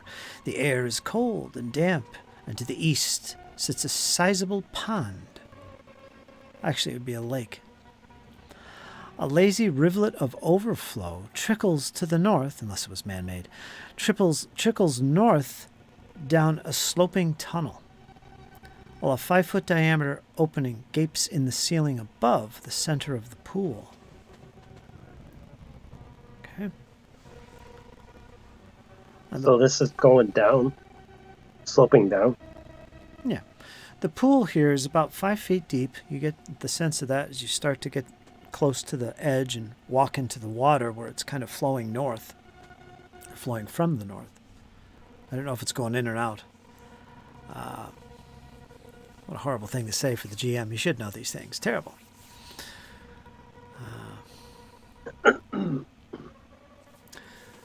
The hole in the ceiling is about 15 feet above. You do notice that. You can see the Sheppy with your dark vision. And the light of the spell also. You can see it. The hole in the ceiling goes about 15 feet, and the hole itself extends even beyond that. You don't know how far it goes, 25 feet or more. Just keeps on going.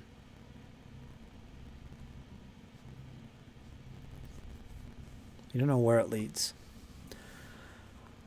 Well, the downward sloping tunnel to the north, so it's downward sloping to the north, so it's flowing out of this room. Okay.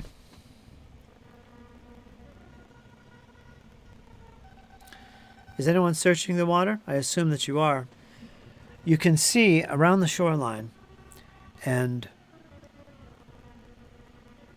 at the where it's shallow, where you're standing right now, where the water is flowing, you see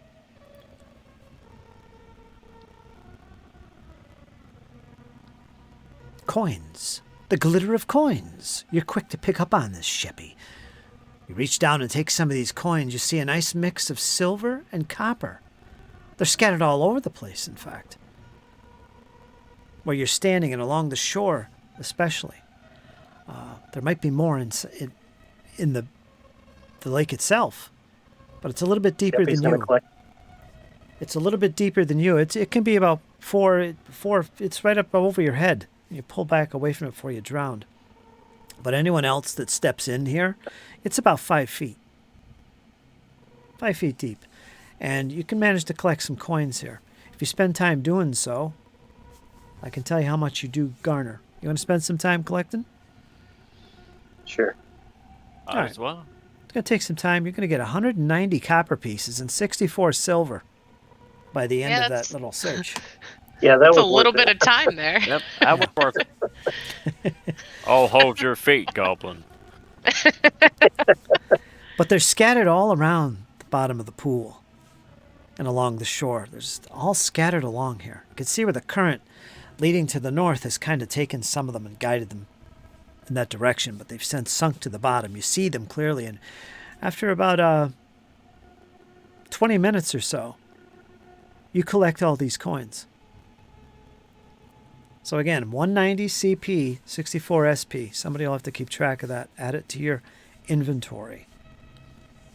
I got it. All right. And somebody make a note to how much you found. You can dish it out later, I guess. That's about it. So essentially you found some coins. There's a hole above, 15 feet above in the ceiling here. There's a hole leading upward as far as you can see.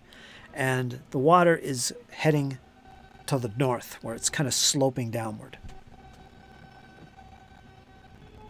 And disappears through a small hole. Seems we found an underground stream. Let's hope the other passage is as eventful as this one.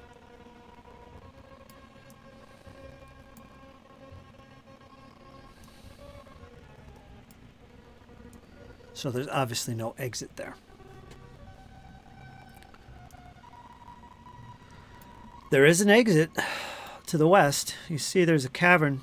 It opens up this cavern and it heads off to the west. Right down in here.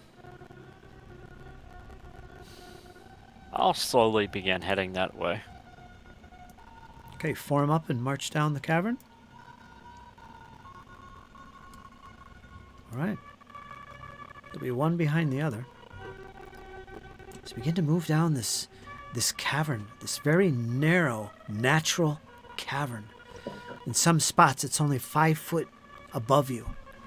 In other places, it's 6, 7, or 8 feet above you, the ceiling.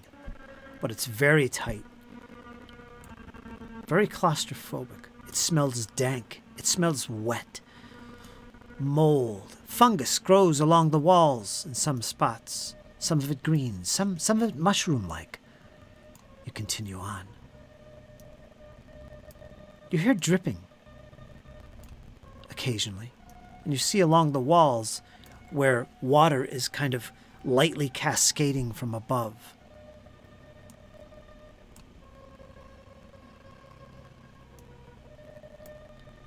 Is everyone alright so far? Okay, we've just crossed an hour of time. There's no torches lit, I believe. Correct? No. Nope, just Althea's belt.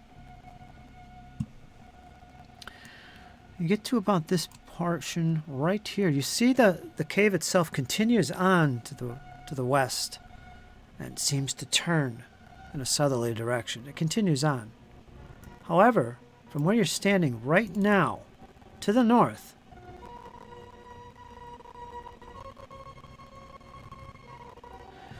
you see a door. It's a strange door. It seems to be sunken into the wall itself. It doesn't extend. There's no hinges. It looks like it's part of the stone, but you definitely see the outline of this door. There's no hinge. There's nothing to grab onto.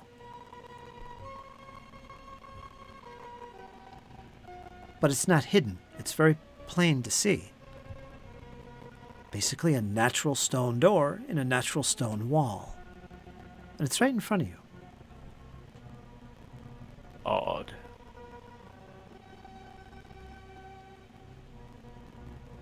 What do you make of this? Althea, as you've traveled down these passages, you notice something unusual. Something unusual about how this passageway might have been created. It looks natural, but something's off. It looks like something created this and ate its way through. Is this like some type of a tunnel that was made by a giant worm, perhaps?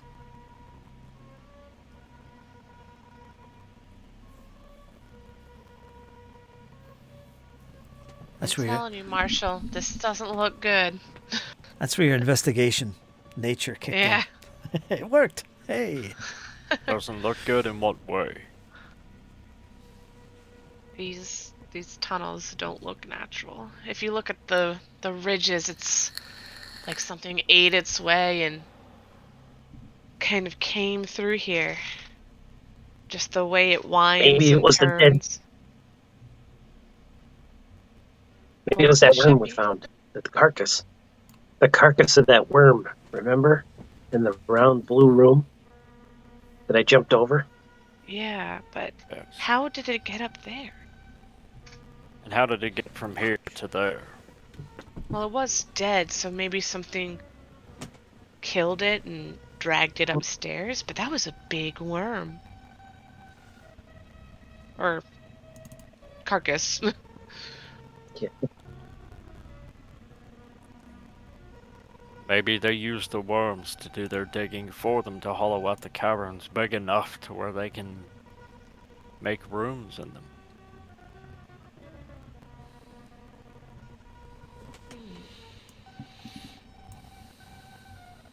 Well, do we want to listen at this door? Yeah, let's take a listen. Let's take a gander. Whoever's listening can make a blind perception roll. Think we all can listen? The three of us? Well, four if you include Farley. We're all just pressed against the door in silence.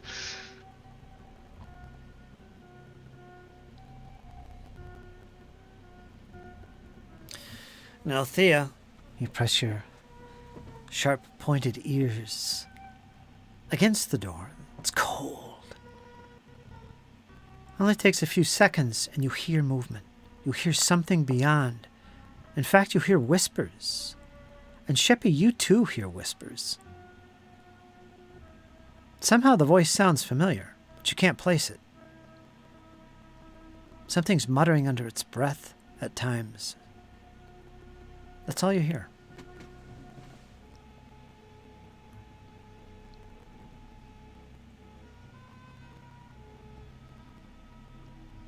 Sheppy's going to open it. Gonna stand back, sheath my dagger, and draw the old longsword, and equip a very Dane-like stance. Get ready for Sheppy to kick the door so I can go in. Well, it isn't something you would have to kick. This is no handle on it. It looks like... well, describe to me how you're approaching this, Sheppy. I assume you're pushing on it. Describe He's how going you're to push on the doing edges. so. He's going to find an edge to push Okay. If it doesn't push, he'll push the other edge. As soon as you start pushing on the right side of it, you push in, it starts to give. It takes a little bit much, but oof, it starts to move. And that you hear the grinding of stone from the top and the bottom of it. It seems to be pivoting on its axis. As you push on the one side, the other side is coming out. And as you do so, suddenly, after a few inches of this, it suddenly stops like it's hitting something. You don't hear anything, noises coming from the other side. There's no light coming into the room, but it stops. I'll peek in with my dark vision. All right, you're going to have to push a little bit harder. And as you do, it's like something is in front of it. And as you push, you see what looks like furniture in front of the door. As you continue to push, you're starting to push the furniture itself that was up against this door, obviously. And I'll bail in to help him. Oh, there he is. who are you? Who is there? Stay back, you foul beast. You step into Who is that? You step into the chamber as you push this couch out of the way. And let's see, who was actually here before? Barley. Nobody else? Oh, wow. No. Nope. Wow. Okay, so with weapons drawn, Marshall steps inside, as does the other companions. Farley Tell is kind of in the back of the group. He's the last to see, but he recognizes it immediately. We've been in this chamber, my friends. Hold your weapons. That is the creature that is our ally. What was his name? I can't remember. I'm still forgetful, my friends. But this was the ghoulish ghoul you all remember. Augie. Augie. Agriel. Agriel. Augie, for short. You mean to tell me this thing is friend, not foe? How can you tell? He looks so decayed and melty. Hands up. Don't move. Sheppy's got a flame in his hand. Marshall will reply in Goblin. If he gets me, roast him. Althea Except he just says waits in the for shower. Farley's. He's on lockdown.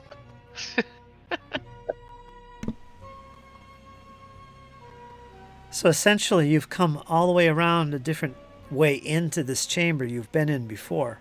Farley can relate this to you. And he holds you back. Trust him. He's a little bit scary looking, but trust me, he's harmless. So he says. And, yeah. Really? And he sees you step through with your weapons drawn and at the ready initially, and he kind of backs away, like fearful of your presence. But yeah. What is your name, creature? I am Agriel. Would you like to read? Sit and read with me. I've fine food for you. I've plates all around. Come in and sit with me, and we shall read some of these glorious books. And you see the little plates of rotting flesh. And where did you procure this food? Oh, these were from the dead. I do not prefer the flesh of the living. The dead is much more tastier. Come, you'll try. And he offers you a plate. The stench is horrifying, Marshall. Marshall will drop back into a combat stance. You will. The dead, you say? We found quite a few dead in a certain chamber. Were you harvesting their remains as well? Oh, there's bodies all around. I find them occasionally. Usually they're ghouls. Did you harvest anything else? From any other species? What do you mean? I have killed nothing. There was just bodies lying about. I find them. Yes, I find them. There was a human not too far from here that was felled by these creatures. Did you harvest him as well? I have no recollection. Once a body is dead and decayed, I don't care what they are. I pay no attention to such things. But it is tasty. And he lifts the plate slowly towards you. I'm still shield up, sword out. He backs away. Why do you disturb me? Why do you come here? You I recognize, but who are these that you bring to me? And then he pauses for a moment, and he looks behind you as if he knew nothing about that door that you passed through. What evil are you? What do you bring to my little home? I begin to question our friendship. He backs away a little bit further. Farley, is this your friend? So you better get him to start talking. And end goblin for Sheppy. He's gonna be like Please, my the friends, harps. my friends, be calm. We have met this ghoul, we shall call him, before. He was of no threat when we had met him. I listened carefully to his words. He offered aid to us on our mission. And he goes on to reveal what you've learned already with the other characters. So this is all revealed once again. He also mentions that he offered up his little alcove here for you guys to stay in and rest, as well as store your goods. But I believe the dwarf, he mentions, talked about this, but you guys didn't take him up on his offer. Yes. So be calm, my friends. He's no threat.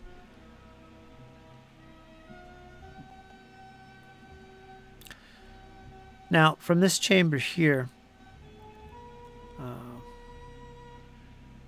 yes, Farley points out that to the west, or to the east rather, there is a door that goes down to the deeper depths where horror awaits. You didn't investigate beyond the door, but you were assured that's what lies in this direction.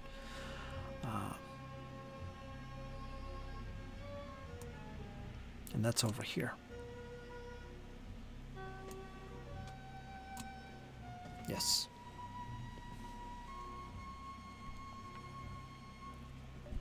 So what would you like to do? You're in this chamber. Only Farley really has been here before, but he would probably direct you that we should go to the north, my friends. If we want to go deeper and do our more investigations, then we need to go to the north. There is a chamber there that leads further below.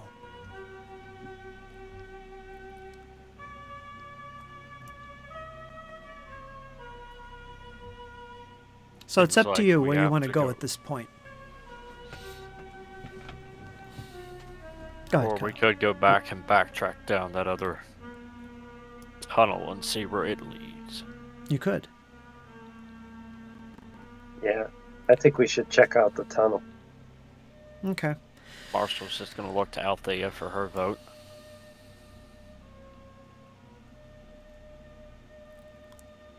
He's wary of going back in the tunnels.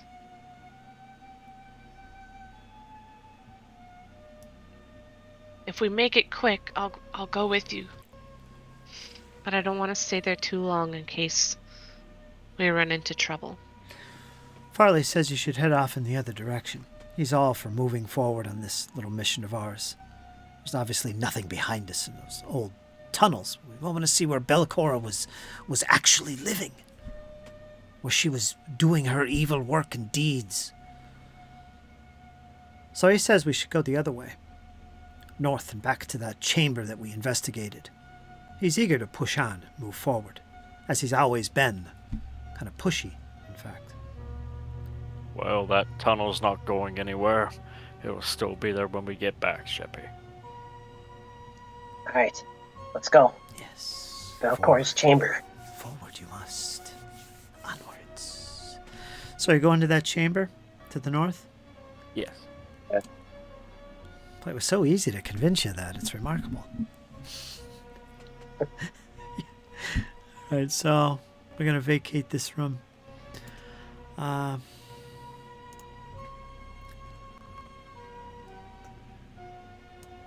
guess I'll just move us out into the tunnels here. Goodbye, my friends. Goodbye. Safe journeys. Slam. Safe travels to you as well, creature. Nice sound effects. Yeah, kind of unsettling.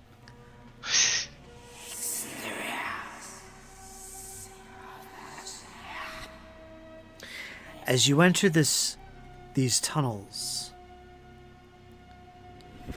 it might become more and more familiar to you, Althea and Sheppy. Now you're starting to recognize where you've been before. You've been down this corridor. You remember there was some green, wispy, snake-like creature.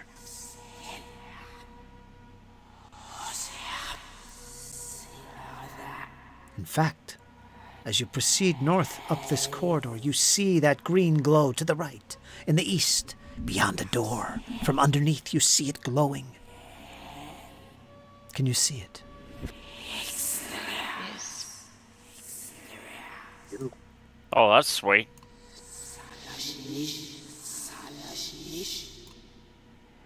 What do you do when you come to this door? Now, to shake some memories, this was a chamber where some of you seen this. I think it was Sheppy and Althea. I think you laid witness to this. But there was some type of green, wispy, glowing entity that wrote words. Things on the walls. Yeah. Along the wall that you stood there quite a while trying to decipher it all, but it was making some kind of message, and it began to repeat. And then all of a sudden, without warning, it scuttled to the floor, and it crawled through your legs and out and into the tunnel and began to swiftly move to the north. And Well, maybe this time, if it's there, we can follow it.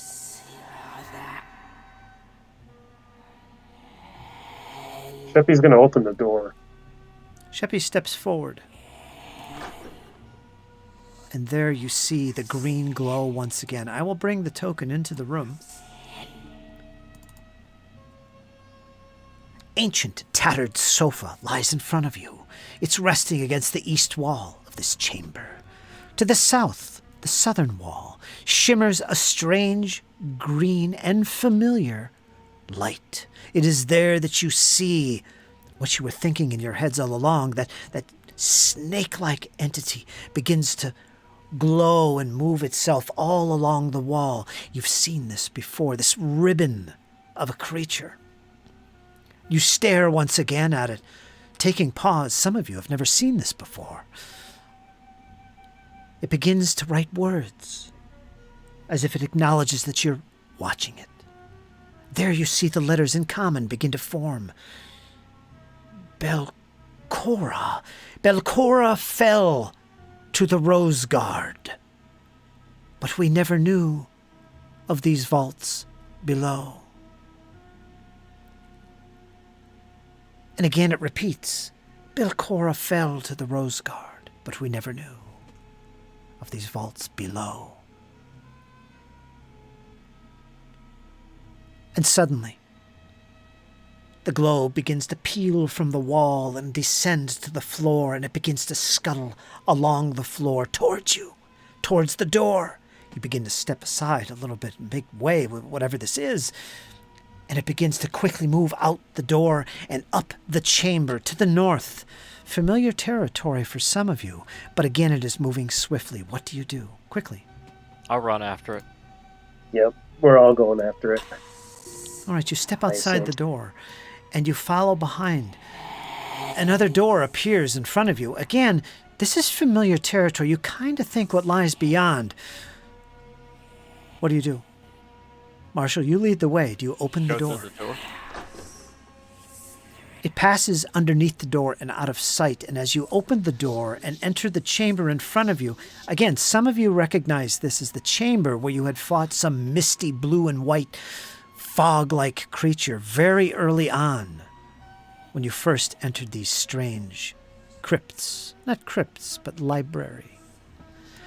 You just see the glow of green to the east. You move swiftly up to the corridor, and there you can see that it suddenly stops right about here on the map, it suddenly slows down. And as you close in on it, it begins to move up the steps. Steps you have actually explored. You remember this set of steps went up to a secret door. And once you looked beyond that door, you recognize that in that chamber is where you found that doll that was broken. Valafor, yes, he found it. And he found a stone. It was also in there that there was this body behind a glass within some type of liquid, strange arcane room. But as you watch this green glowing ribbon slither up the steps, it suddenly slows down again. It stops and pauses. All of a sudden, it begins to race back down towards you, down towards the base of the steps from whence it came, and you kind of step out of the way once again, and it begins to tear off to the east towards another door. If you remember correctly, beyond this door was the actual library. All those books. Farley remembers. Althea remembers. You all remember now. And it begins to slither and slide underneath the door. What do you do? Go after it. You move up to the door. Marshall grabs hold of the latch and pushes it open, and there, you know where you are now. Once again, you have entered this chamber. Full of books. All right, give me a second here. The green ribbon is going off to the north, and it's beginning to turn to the east. Do you follow behind? I will. Okay, give me a moment here.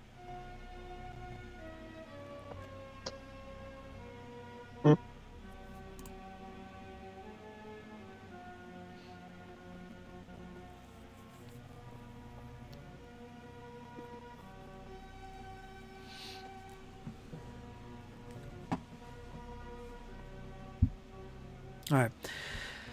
As you follow it and it begins to go to the east, to the right, you're right behind it a few feet. It's moving swiftly.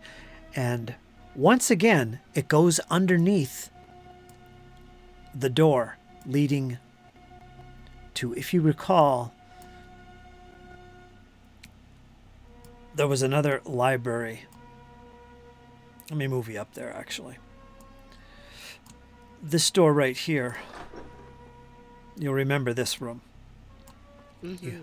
You had a vicious battle with ghouls that leapt over the bookcases and attacked you. One of them was spellcasting. You managed to capture him, beating him to a pulp practically, but he's no longer in this chamber. Yeah, but we don't tell Althea that part. No, hush hush and all that. You see the ribbon continue across the room. He's about halfway across by the time you enter this chamber. It's not locked. Pushes in with ease. And you see it continue to the east, where there lies another door.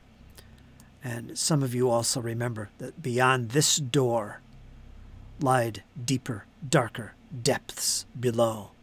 And it disappears underneath that door and out of sight. The glow begins to fade. You approach the door. What do? I'll open it. Okay, let me double check something. I believe this door was... I'll afford to open that door. Yes, I think the door is shut, but it is not secured. This door does actually open in. And you see, you briefly explored this. Valafor did, and word got back to the rest of you, so you know this, Farley. But you see that there's a tunnel that goes about 10 feet to the east. It turns sharply to the south. And if you enter this corridor and look, you'll see that it descends into another set of steps that disappear. What do you do at this point? Seems like we need to continue down. Follow that ribbon. Hold here a moment. There is something I must do in the chamber previous. Okay. Yeah, Marshall's gonna discreetly head back over to the chamber where they found Dane. Gonna rummage through his bag and he's gonna place a white lily at the door. All right. As he's doing that, Sheppy's gonna whisper to Althea. Do you recognize something about this man? Isn't he awful similar to Dane? We have to whisper. We don't want him to hear. She whispers back.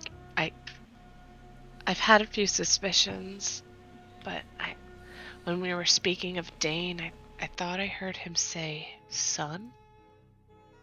So Yeah, I might you be know what? onto something, Sheppy. He But said something to me in Goblin. He said, "A father never forgets." Do you think this is Dane's father? I think it's possible, but He how is did he old enough. get here? I don't know. Like, why is he here? Did they have a fight? And I don't know. I don't know either. When Dane passed, we didn't have anybody to contact. I took him to his kind of makeshift grave marker that we had. Had a moment of silence. Well, the way he really has taken an interest in Dane, if you put both together, I think this is indeed his father, or brother, or something, family member, anything. Could be.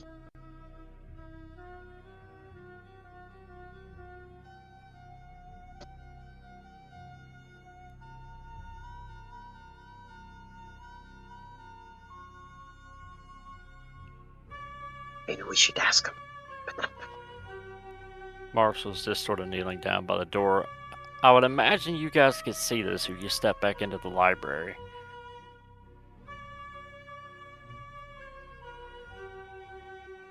Althea's staying in the stairway corridor and waiting patiently, but she lets Sheppy know, you know, whether he is or is not Dane's father.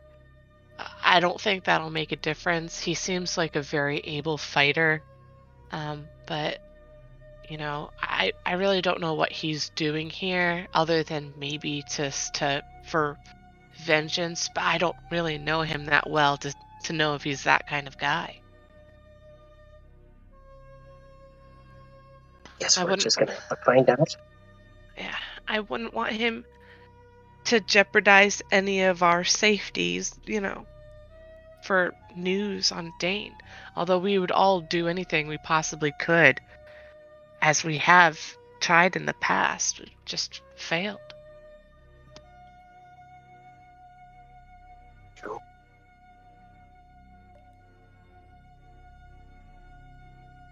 After a few moments, you guys see Marshall sort of stand up, wipe a tear away, and rejoin you guys. I'm ready. Did you finish what you need to do? For now. All right, You then need let's help. carry on. Let's go. He will pull out his spear and head the way. Down the steps we go.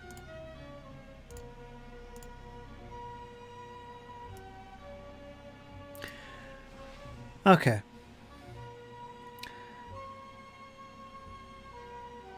We'll take a break at this point as you descend the steps to the east.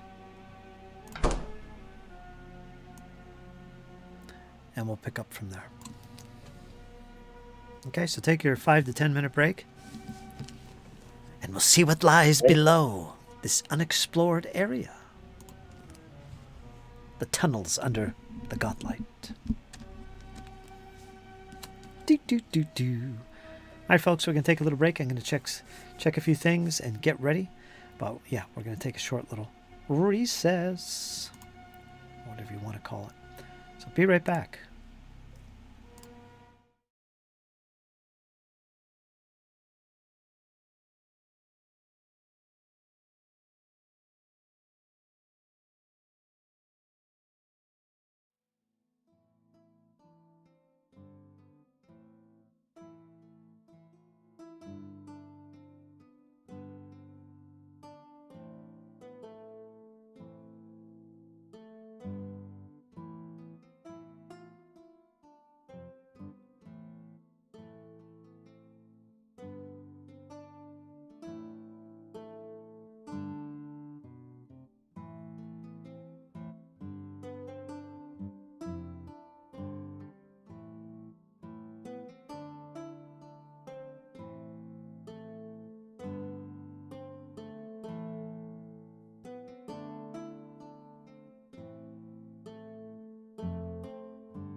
All right, here we are once again.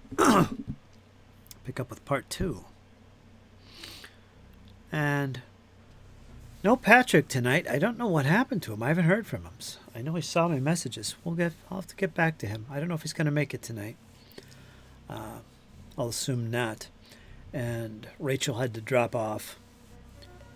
She sounded exhausted, and she stated that fact. She's had a tough day, tough week, so she'll be back next week, I believe. Should be. And we'll see how far we can get with our 2 players here. We'll do a little poking around, see what we can do. We won't push it too far because I want all my players here as much as possible. Don't want them to miss out on the fun.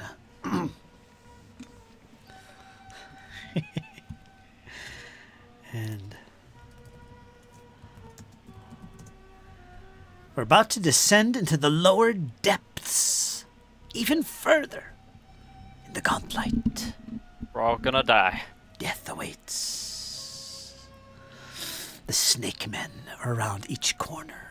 Maybe, perhaps, we'll see. I love my serpent folk, but we will see. Finally, something I can grapple and get my hands on. Let's go! Excellent. All right, let me minimize OBS here.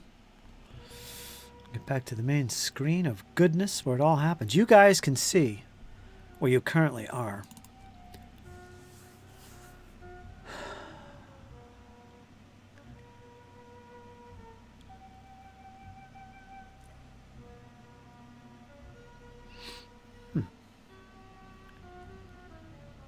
The staircase leads south 25 feet and then begins to turn west.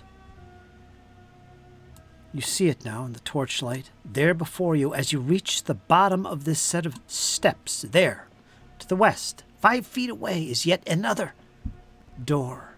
A wooden door, banded iron. It has a latch. How do you proceed? Take a Let's listen. open it up. Or yeah, listen first.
All right, as you round the corner and see the door. Now, if you remember, before you approach it anyway, I see your rolls. If you remember, you were pursuing that ribbon-like entity. And it did actually head down this way. And you've been seeing that glow just off in the distance. Even now, you see it.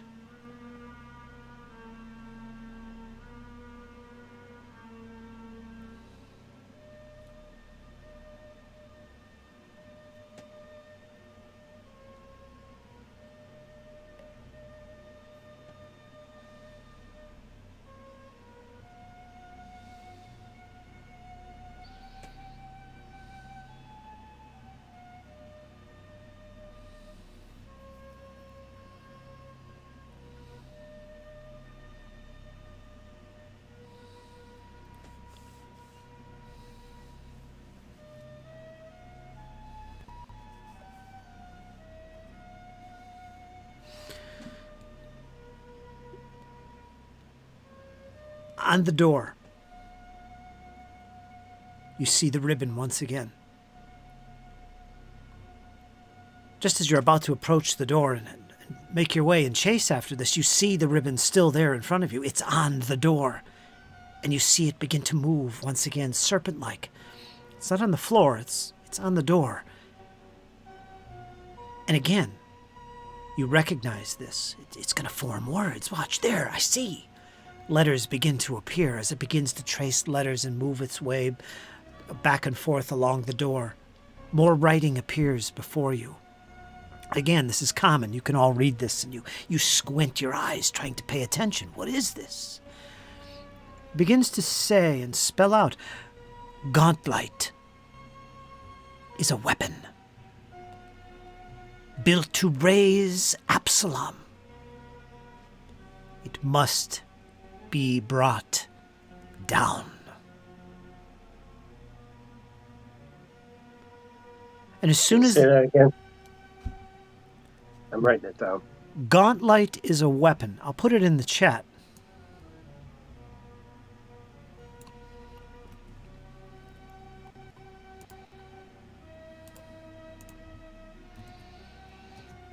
Okay? Thank you. As soon as it finishes spelling and writing this in the air on the against the door, and you take these words in, it begins to descend once again towards the floor. And again it slides beyond, under the crack that's in the door. What do? You can pursue at this point. Do you continue listening, or do you want to just chase after it? I will open the door and move cautiously. We haven't been here before. You quickly move up to the door and advance up to the room ahead. You open the door. There you see a small, tight corridor, about 10-15 feet, and the ribbon goes off in that direction and turns south. You also hear the dripping of water. Do you move forward? Yes. Okay, you do so. You see that this is actually some type of large chamber surrounded by water. It's raised above the water. You see the ribbon there to your left going to the south through the water. You see it. It makes its way to the other side on the shoreline, and it continues rapidly. Now, of course, you kind of got to take pause here because you got to jump into the water if you want to pursue after it. However, let me do some reading. This immense cavern, its coldness and dampness hits you as soon as you enter this chamber and its openness beyond the door.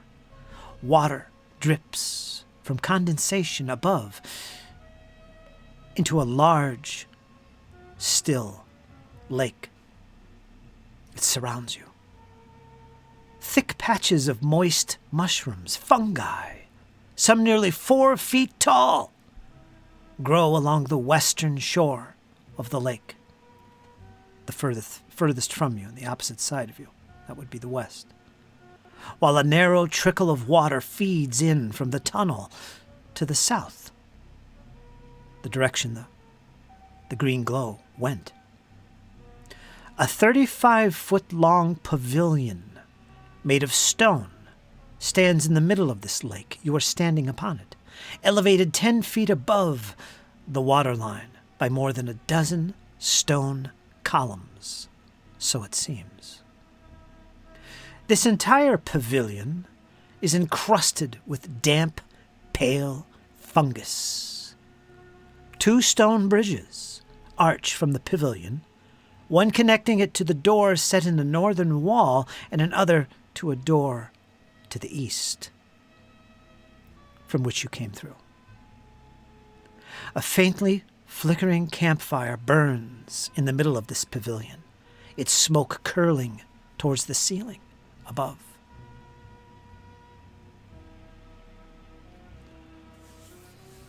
Has anyone else been here, Sheppy, that you know of from our companion group? This we have never seen. We must investigate. If more people are down here, they could be allies. Yes, and also, I think we just learned something about the gauntlight. It's a weapon.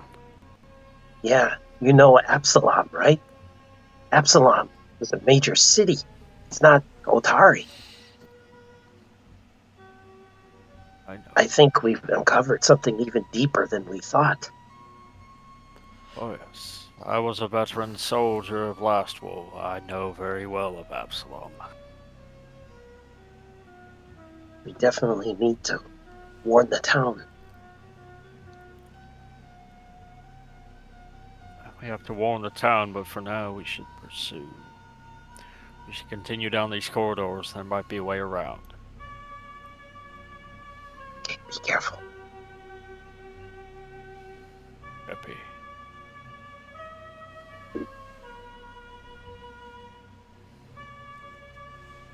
Mr. Marshall. About earlier.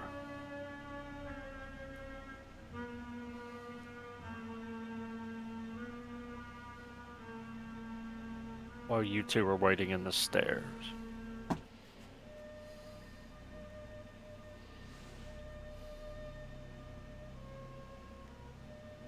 Yes.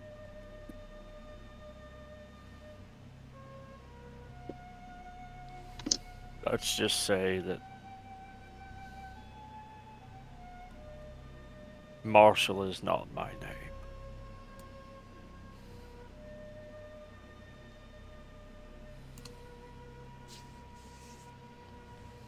Okay. What is it? In time. Let's pursue this bonfire. You can't leave me with that. Can and I am. You had me going. You talk very loudly for a goblin. I know things. Oh, and what do you know?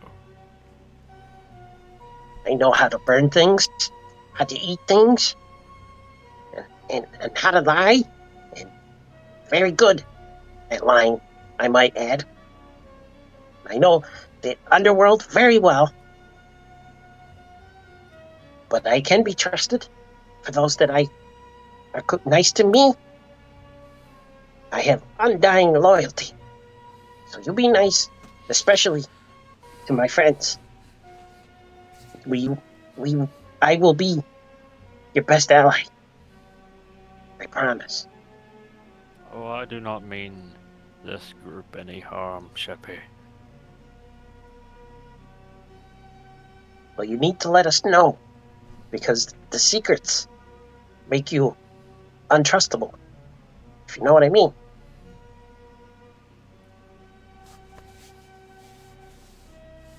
Well, let's see what you've pieced together, my very loud goblin friend. Well, from what I can tell, you are Dane's father, aren't you? Anything else you've gathered from this? Possibly you're here for vengeance? To honor his death? I don't know. Haven't pieced that together yet. Correct on all counts. So I was right.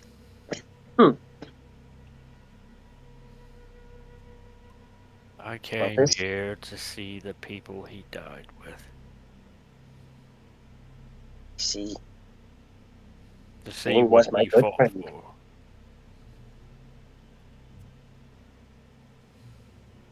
Well, Sheppy can say he was probably the first person that was nice to Sheppy in town.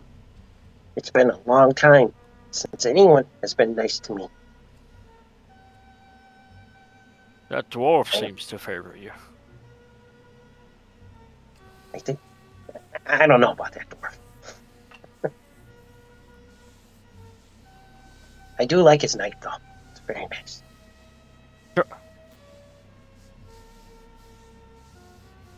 You want to see it? Oh, you have it with you. No. Yeah, check it out. Isn't it cool? Look at the flames on it. All right, I'll tell you what. Do you want to actually have the knife? Because I'm not sure Yeah. you snuck away with it. I think he had it last in the Rowdy Rockfish, and he was cursing about it. But there was opportunities where you could have snuck it off. Again, if you want to, you can attempt a check here to try and swipe it and actually have it. If not, All right. if you fail, maybe it's just a normal dagger and you make believe. Okay. So, what you'll use for that, I can't remember the Thievery. thievery. It's going to be thievery. You're going to be using palm and object basically, or steel. It's a thievery check going against his perception DC. Now let me grab his deception DC. You go ahead and roll it. You can make this public. I'll let you do it public because it's just fun. Oh, an 11. No, Not not good. good enough. No, that won't do it.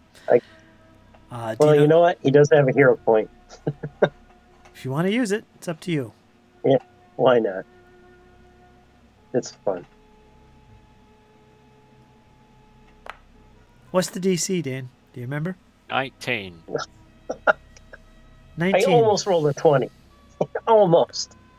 It flicked off it. All right, so it's not a critical Oh. fail. You weren't caught. You just didn't have the opportunity to swipe it. So we'll assume that unless you're talking about the knife, if you're showing it to him, let's make believe that your dagger is actually what you're talking about.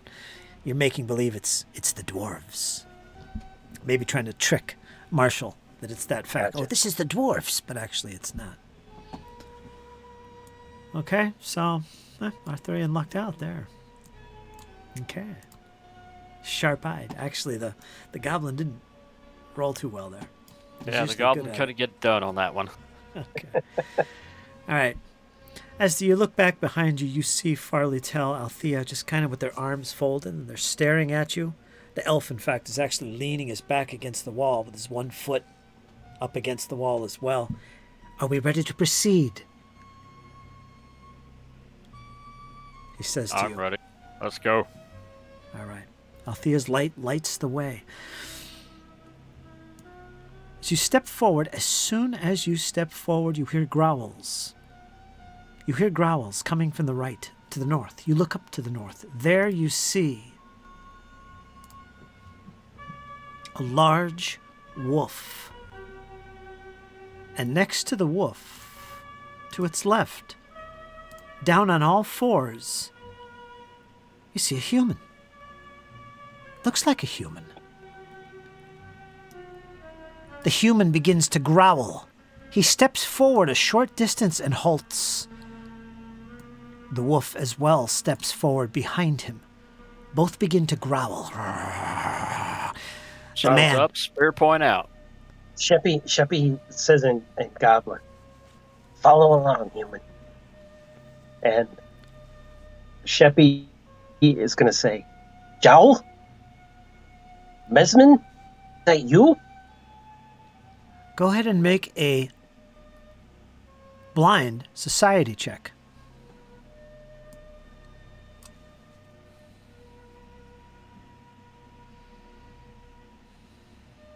Or I could do it for you. Probably should have in that I instance. got it. Go ahead. I got it.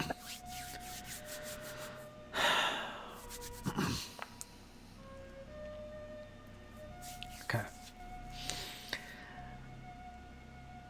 As soon as you mention the name Jaul, the human stops. His eyes begin to squint. His brows furl and tighten. His forehead, the wrinkles appear. He begins to growl. And as he does so, you see these yellow teeth. The canines look a little bit longer than usual for a human. Doesn't say anything, and he looks very, very threatening. Your next moves could be vital. What do you do? I recall knowledge on them fangs. Recall knowledge on the creature, Teeth. the person, the teeth. Yeah. Go ahead and make Said they were abnormal, so. abnormally long canines for a human.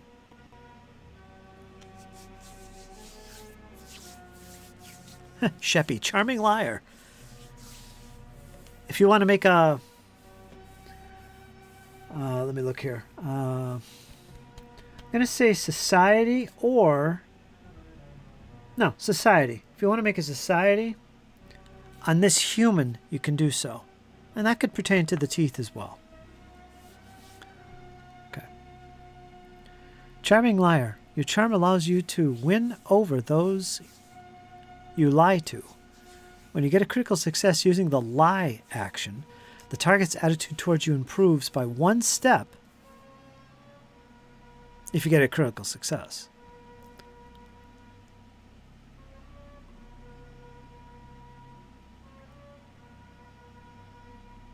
Huh. That's interesting.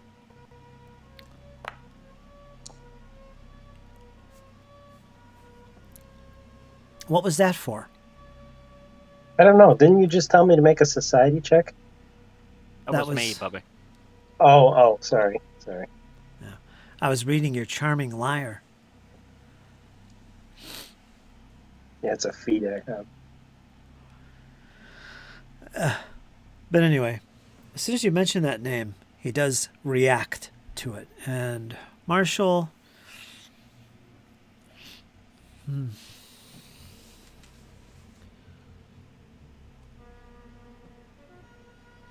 First thing that comes to your mind when you see those fangs, vampire. Some type of vampire.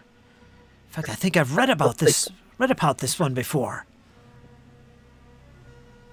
I think I've read about this, the woods here, in fact, surrounding Otari. Isn't there tales of vampiric type creatures?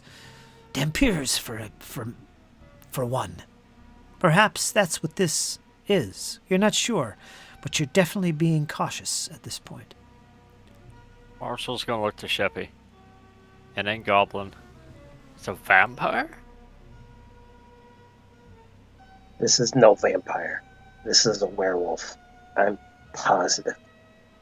And Goblin, Marshall's gonna be, oh, great! Alright, get behind me. Alright, and as you do that, they've actually moved a little bit closer. As you were discussing, there is a fire there in the middle of this pavilion. One thing out of game here. What was the name of the druid that we got the name from?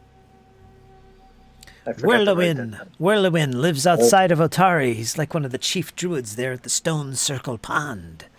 And he was the one that you spoke to, Sheppy, and told you all kinds of rumors about his friend. It was either you or Valafor. I'll assume it's you because Valafor's no longer with us. You were there hanging out, drinking, beating some drums to the moonlight that one evening. Sheppy's going to say, listen, we are not here to fight you. We want to help you. We were sent here by Whirlwind, the druid. He sent us here to prove your innocence. He knows that you did not do what the town said you did.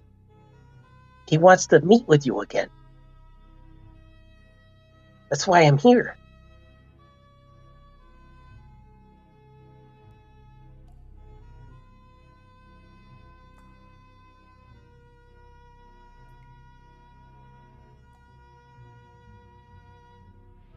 I think you're muted. Okay, here's the thing. You've never seen this Shaul. You've heard of him. It was spoken to you by Whirlwind, a good friend of his, said to be a werewolf. But he was cool. There's nothing wrong with him. And he told you that story about what happened and the people of Altari and threw him off the ledge. So the story goes. Whirlwind's been looking for him ever since to write his name. He was a were-creature. But he wasn't evil. Okay. That's what I'm trying to All right, relate but to. my thing is this. You've never seen him. You have no way identifying him. But you've heard the tale. Because you've lived in Otari for some time anyway.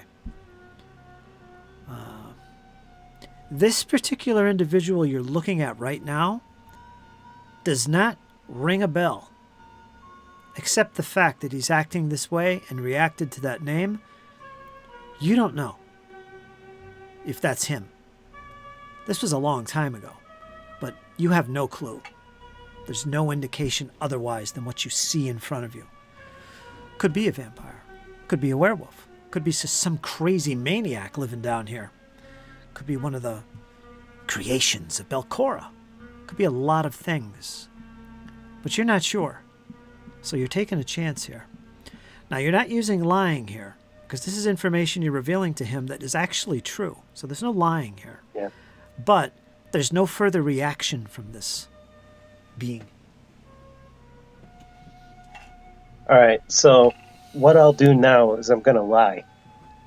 And I'm going to say, listen, this big guy next to me is the head of the town guard. If anyone knows anything about this town and Jaul, it is him. He recognizes you. Are you not Jaul?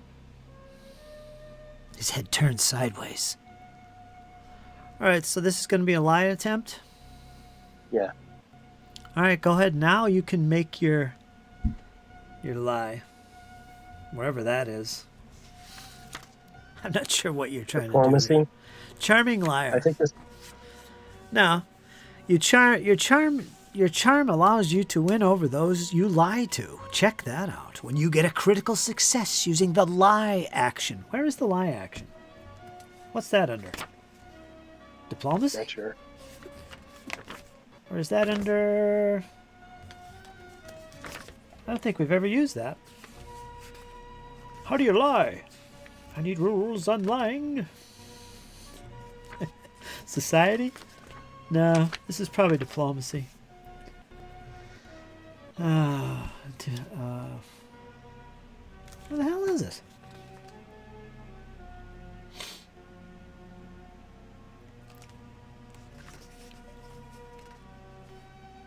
$246. Oh, there it is. Crap, it's right in front of me. This is under deception, charisma based. Oh yeah, we don't use those too often. Lie. Let's check it out. Auditory, concentrate, linguistic, mental, secret. You try to fool someone with an untruth. Doing so takes at least one round or longer if the lie is elaborate. You roll a single deception check. What did you roll? You didn't roll anything yet. Oh, against the perception DC, the creature. Let's check him out.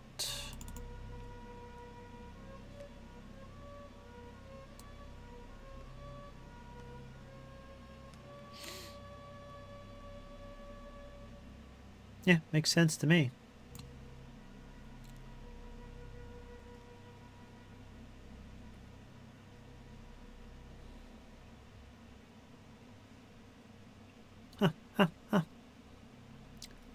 So a deception check?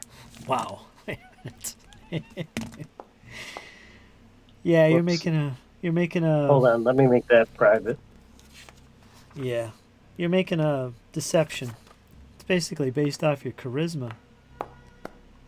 Alright, so we know what that is. Now this charming freaking liar thing that you have. I can tell you right now. When you get a critical success in lie action, the target's attitude towards you improves one step as though you were successfully at using a diplomacy to make an impression. So if your lie is so freaking good, you can actually change his attitude towards you like you were using a diplomacy check to do the same thing. So it's a little interesting how that works. This works only once per conversation, and if you critically succeed against multiple targets with the same result, you choose one creature's attitude to improve. You must be lying to impart a seemingly important information, inflate your status, or ingratiate yourself. Which trivial or irrelevant lies can't achieve. So that's all that does. That's basically an ability where your lies can actually improve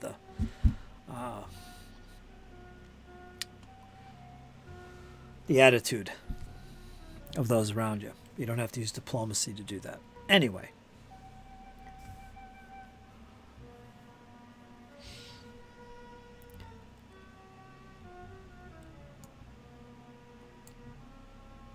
He begins to speak in common. You lie, your deceit means nothing to me. Means nothing to him. He responds and he growls, and his back begins to arch, and he begins to take forward steps with these unusually long arms, getting a little bit closer, and his animal dog friend, likewise, looks threatening and begins to move closer. I'll give you one chance to stop where you're standing. Otherwise, this is not going to end well for you. All right. One last attempt at a diplomacy with this guy. Listen, don't you want to be innocent? Don't you want to have your name no longer smeared? Do you have honor or no? We are here to help, not kill you. Do you speak his name again? Jaul. You do. And as soon as you mention the words, Jaul, how do you know me? Speak or we will kill you. So you are Jaul. We know you from Whirlwind, the Druid, in Otari. Whirlwind? Oh. Whirlwind is friend. He's a friend of mine. But who are you, Goblin? I do not recognize you with the ones with you. Friend of Whirlwind. As well.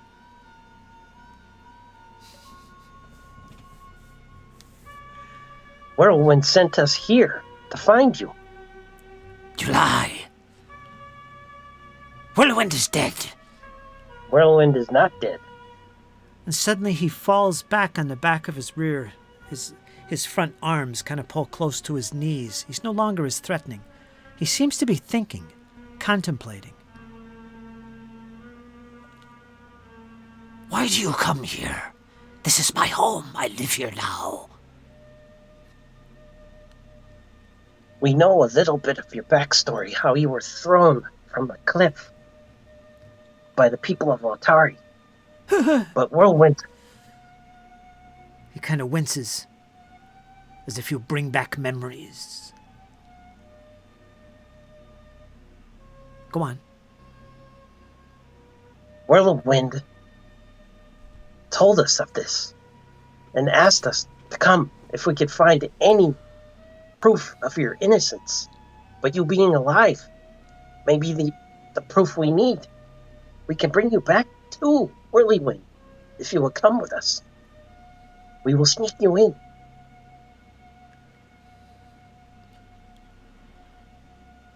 He goes quiet. He pulls away and begins to move towards the fire, as if he's thinking, and he begins to sway back and forth. To his left, between you and him, the dog, the wolf, perhaps, also moves towards the fire, looking threatening, but not as threatening as before. There's a pause and a silence. There are crackles in the fire. Marshall, how do you react to this situation? The goblin seems to be talking to this guy about people you've never heard of, but the tension seems somewhat settled a little bit. What's your reaction? I'm still holding a combat stance, ready to jump in front of Sheppy, shield raised, and my spirits ready. All right. So not being aggressive, but being ready. Be prepared in your combat stance, ready at a moment's notice.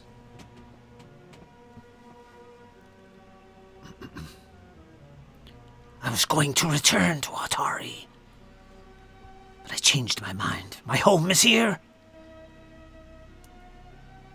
Tell me more of Whirlwind. He's still alive. He is. That's why I'm here. He told me of you. And he really misses his friend, and he would like to see you again if he knew you were alive. It would make him very happy to see you again. It's then that he begins to stand up. You see this human. He is a human, actually. His features look more pronounced than would be usual. His nose looks particularly long and straight. His skin seems very pale. There is an aroma that comes off him as you speak that even kind of pushes you away, Sheppy. Smell of sweat, the smell of mushrooms. It abounds in this area. As he stands up, you see this individual before you.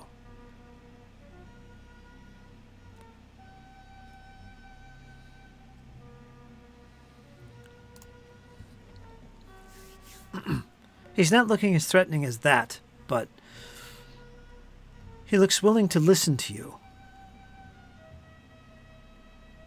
Tell me more. Otari, it still stands, right? It does. Okay. This gauntlight that you call your home. It is a weapon, is it not? A weapon. A weapon. A weapon. Built by Belcora? Belcora. Corlock? Does that ring a bell? Belcora was evil. She's not alive anymore. This is my home now. And as you say weapon, you notice that on his sides are like these sheaths. As a warrior, Marshall, you recognize those are look like dagger sheaths. You see his hands begin to wrap around the tops of something, like knobs or something that hold whatever's inside that sheath. He pulls his one arm away and he begins to lace something around his hand while it's grasping at whatever's in that sheath. Gonna whisper to Sheppy and Goblin. Get ready. And as he pulls it away, you see this long dagger, maybe 10, 12 inches in length, appear from the sheath. And his other hand goes to his other sheath, grabbing at a similar knob that fits within the fist. Easy now. Don't want to do that. I know of weapons. I know of weapons. I have lived here far too long not to know what weapons are about. And he begins to pull out the other one, slowly. Easy, lad. And he holds them in front of him. And like in the picture that I showed you, these long blades extend from his closed fists like some type of unnatural claw. And he stares at them. I know of weapons. Okay. But this is my home. And those who threaten my home will see the wrath of my weapons. And he almost looks like he's in some type of daze. Now, anybody listening to this individual speak, whether it's Farley or anyone, you get the sense that he's not all there. Like he quickly fades in and out of the topic, like he's thinking all the time about some past event. It seems hard for him to focus. You can sense that about him in this conversation. Weapons, being distracted easily. Now he's looking at weapons and has them out at the ready. But he doesn't come at you. He's not being threatening. He just seems to be like in this lost whirl of thoughts going on in his head. Are you hurt, friend? I am not hurt. What of you? Are you hurt? What brings you here? I ask you again, why do you come into my home? Would you Stop Belcor. want to meet Whirlywind again? Joe. Whirlywind was your friend, correct? He sits back down at the fire. He just collapses down back at the fire. He goes quiet, stares into the fire. Tell me more of Whirlwind. Your friend Whirlwind is waiting for us to come back with word of your innocence. You are innocent. Come with us. Meet your friend Whirlwind. We will take you to him. Your friend.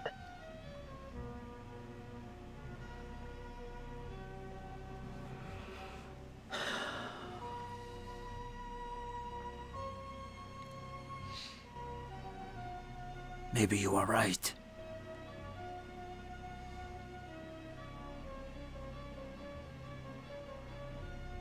I cannot go back. They will kill me.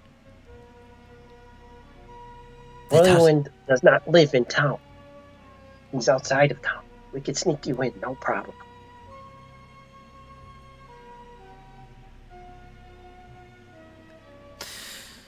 Just then, there was a splash in the water. You all hear this, and your attention is diverted to the left, to the south. Nothing can be seen, except the motion of the water that is otherwise still for the most part. Is the dog still there?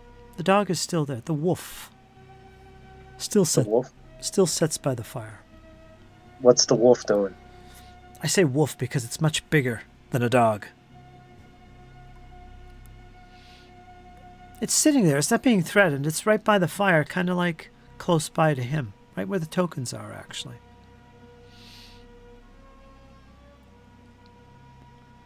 Then perhaps we will talk more,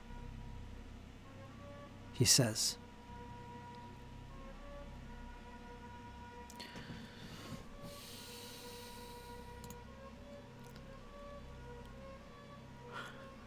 And that's where we're going to end the session, because I don't want to go any further without anyone else involved. I'm going to have to. But there you go. What do you think of that? It's cool. We're definitely getting somewhere. Yeah. See, I'm trying to get Sheppy more involved in the charisma-based interactions with NPCs, because he does have an 18 in charisma, so he should be helping. Does somehow. he really? You got 18 in Yes. charisma? Yes. Fantastic. I should give you a hero point just for that, but it's the end of the session. Everybody gets 3 hero points. Fill up. Yeah, you got 18 in charisma. Wow. Sorcerer. What's your key ability? Charisma. Is it? All right, that makes sense then. All right, so what we'll do, we'll end it with that because I don't want to go any further without the other guys involved in it. But this is good fun. We'll pick up from there, from this very tense, well, almost. We'll see where it goes. We'll pick up from there, do some conversationing, and see what results from this. At any second, it could break out in combat, or perhaps something else altogether. Who's to say? And of course, there is something splashing about in the water. And don't forget the green ribbon-like entity that disappeared to the south. Yes. It I was have a easy. feeling his mind is gone. Perhaps. Just remember how easily distracted you were the last time you chased this entity. And remember what happened as a result thereof. Here we go once again. And how distracted are you? And will it play a role in the next exciting episode of Abomination Vaults? The Abomination Vaults. Excellent. All right, I'm going to call it there. I'm going to end the stream. Everybody, say your goodbyes. Kyle, you up first. What did you think about the session? Thoughts, ideas? What's going on? I had fun. I was about ready to maim this guy and You turn were. his little wolf into a fur coat. But it was good fun. It was good. It was deep. We got to explore some possibilities. Sheppy's slightly in the know on what's going on now. Slightly, very slightly. Oh, so slightly. Yeah, also slightly. Like, I literally just dropped a string to him as he's coming out of this thought pit. I dropped a string to him. But good night, my friends. As always, be safe, have fun, stay dirty, stay awesome. Thank you, Fritz, for another awesome session. We got to sling some spears and poke some things and cut some things up and pop on out like we're newborn babies. Yeah. Good stuff. Thanks, Kyle. How about you, Jesse? Final thoughts? Goodbyes? All that good stuff? Great session. Sheppy's starting to come into his own with his diplomacy, uses of lies, and just trying to portray more of a role of getting information from people. I'm going to work on that. And tonight we did encounter a creature that almost killed us again. We prevailed. And next week will be interesting to see what happens. And of course, Dane's father here, or whoever he is, we shall find out soon enough. As always, my friends, to arms. See you next week. All right, folks. And select viewers. We'll see you again next week or sometime thereafter for the next episode. We're going to be on episode 34. It's good fun. I'm still navigating the new official Abomination vaults on Foundry. New maps, new sounds, all kinds of new stuff. It's really a joy to work with this thing and a lot easier to navigate with the minimum of preparation. And boy, I pushed the envelope with the minimum of preparation. I haven't had any preparation at all this week. And I'm still able to run this at least a little bit well, decent enough. But get some more time and put more into it this week because this is getting interesting now. And we're going to pick up next week with where we left off here with the companions as they explore even deeper under the gauntlight. Thanks for watching. We'll take care. We'll see you next week. Folks, hang in there because it's only going to get better. Till next time, toodaloos. Toodaloos.